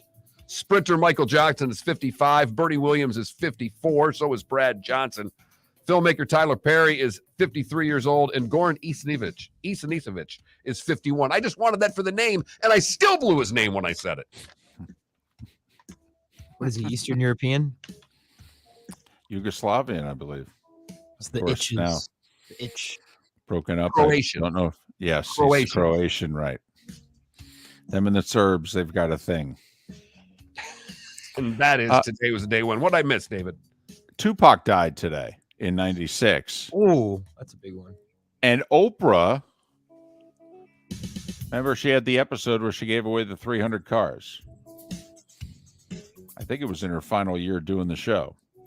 You get a car. You get a car. You get a car. It was a pretty good SNL skit that came out of that. So that's all I got. You've heard folks elsewhere mock Florida is gonna Florida. Well, Mark Miller sees it differently. He calls it the good, the bad, and the ugly. What you got, Mark? Free concerts tonight in downtown Fort Myers. That's the good. The Fix Alternative Group will start at 7 o'clock down at the new Calusa Sound Convention Center. Rocket on the River, free concerts in Fort Myers. A lot of cities have done these. They're very cool. I hope this takes off downtown Fort Myers. Hope you're down there tonight for it. For the best, we go to Perry, Florida, where Julie Hoover was a teacher at Point of Grace Christian School. At their prom, she was there. Apparently pressured a student to drink an alcoholic beverage by forcing the straw from her cup into his mouth, and then started twerking on him on the dance floor. She's no longer a teacher at Point of Grace Christian School, and she was arrested. Imagine that.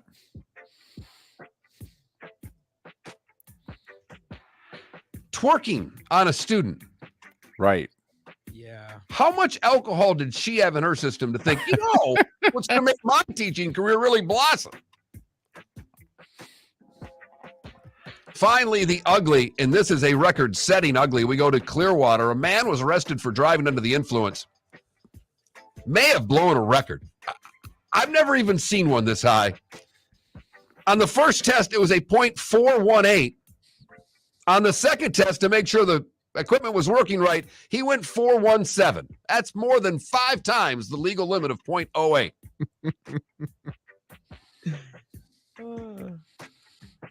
Wow. That is the good, the bad, and the ugly on today, September the 13th, 2022. 17 baseball games today and tonight. Wow. Very, very few of them are today, but we've got 2 doubleheaders. So hence the 17 games. Pirates and Reds have a twin bill. And, that's one of those day-night deals. Pirates and Reds. Yep. Ay, Combined very quickly, they are 63 games below 500. But we got to play these games We got to get them in. And Rays and Blue Jays with a doubleheader. 1 o'clock, 7 o'clock in Toronto. Toronto and Seattle tied for the 4 seed, if you will. And the Rays, they half a game back as the 6. The difference, whoever ends up as the 4 gets to host the entire 3-game first-round playoff series in the 4-5 matchup. The 5 and the 6 seeds are on the road. The 6 seed would go to the division champions, and in the American League, that'll definitely be the AL Central. So DeGrom pitching for the Mets tonight, Mark. So even though the odds are staggering, minus 430 are the Mets. 430. Okay. But I'm not going on the Cubs tonight. DeGrom has been magnificent in his return, and I wouldn't throw some shekels on the Cubs tonight. If my Baltimore Orioles, David, are going to make a run, they've got the Nats for a couple of games, and they are going to need either Tampa or Toronto to start sweeping the other. That's their shot, because Tampa and Toronto, I think it's 5 in this series that they play against one another. I think they have 3 left. I think there are 8 games, I believe, that the 2 teams play against one another down the stretch. If one team owns the other, it opens up opportunities from other American League teams. If they just simply split this, I think this is basically tells you that the AL's done. Dodgers can clinch the West tonight with either a win in Arizona or a Padres loss here in Seattle. They are fired up for their Mariners, by the way. This is the longest drought in major pro sports going to the playoffs. The Mariners have not made the playoffs since 2000. Bill Clinton was president the last time the Mariners made the playoffs. A-Rod was a Mariner the last time Seattle made the playoffs. All right. I mean, even the Sacramento Kings have been to the playoffs more recently than the Mariners. I do think Seattle's got an opportunity to get the 4 seed because of what I've talked about with Tampa and Toronto playing each other so many times. I think the Mariners are in a decent spot here to try to get the 4, David. Also, they're done playing Houston. Right. So, in theory, their schedule should be a touch easier than, and they just got done taking 2 out of 3 from the Braves. So, their schedule should be a touch easier than the 2 AL East teams. Although they have the Padres in town for 3 starting tonight. So, a little baseball for you at the end of the show today. And I know, obviously, we're rooting for the Rays, but, you know, when you've waited 20-plus years, Seattle's the 4 seed would be a cool story because this place would be packed. And the Rays won't. Well, and if packed for them is 60% of a Mariners crowd. I mean, Mariners capacity is almost 48,000. Rays right, capacity. I'm saying right now, the Rays are the 4 in which they host all 3 games. And let's just say it goes 3 games. How many of the 3 will be sellouts? Okay. And by their standards, just their little itty bitty sellout. I would Right. say the game 3 would be, David. That would be my guess. I believe the games would be played Friday, Saturday, Sunday. So that's to the Rays' benefit, obviously. But they would be playing either Toronto or Seattle. I don't think any of them would be sold out. Maybe Saturday night. But I can't imagine Sunday will be sold out because they'll be going up against Tampa Bay Bucks. And I just thought Sunday because it'll be a win or go home type situation, and that might be get people to come out for a game. But you could be right that none of them would sell out. So safe travels back home. Yeah. I just hope I make my connection in Atlanta. I don't want to be sleeping in an airport and doing the show from the Delta Center or something like that. Miller and Moulton. Thanks for listening. We'll do it again tomorrow morning right here on the Florida Sports Network. Miller and Moulton here for the Clutch Vodka Play of the Day. Mark, remember Nick Charles, Fred Hickman, the CNN Play of the Day? Yeah, CNN did a nightly sports show. That was a while ago. Yes, it was. Just work with me. Everyone liked the pod, the Play of the Day. So how about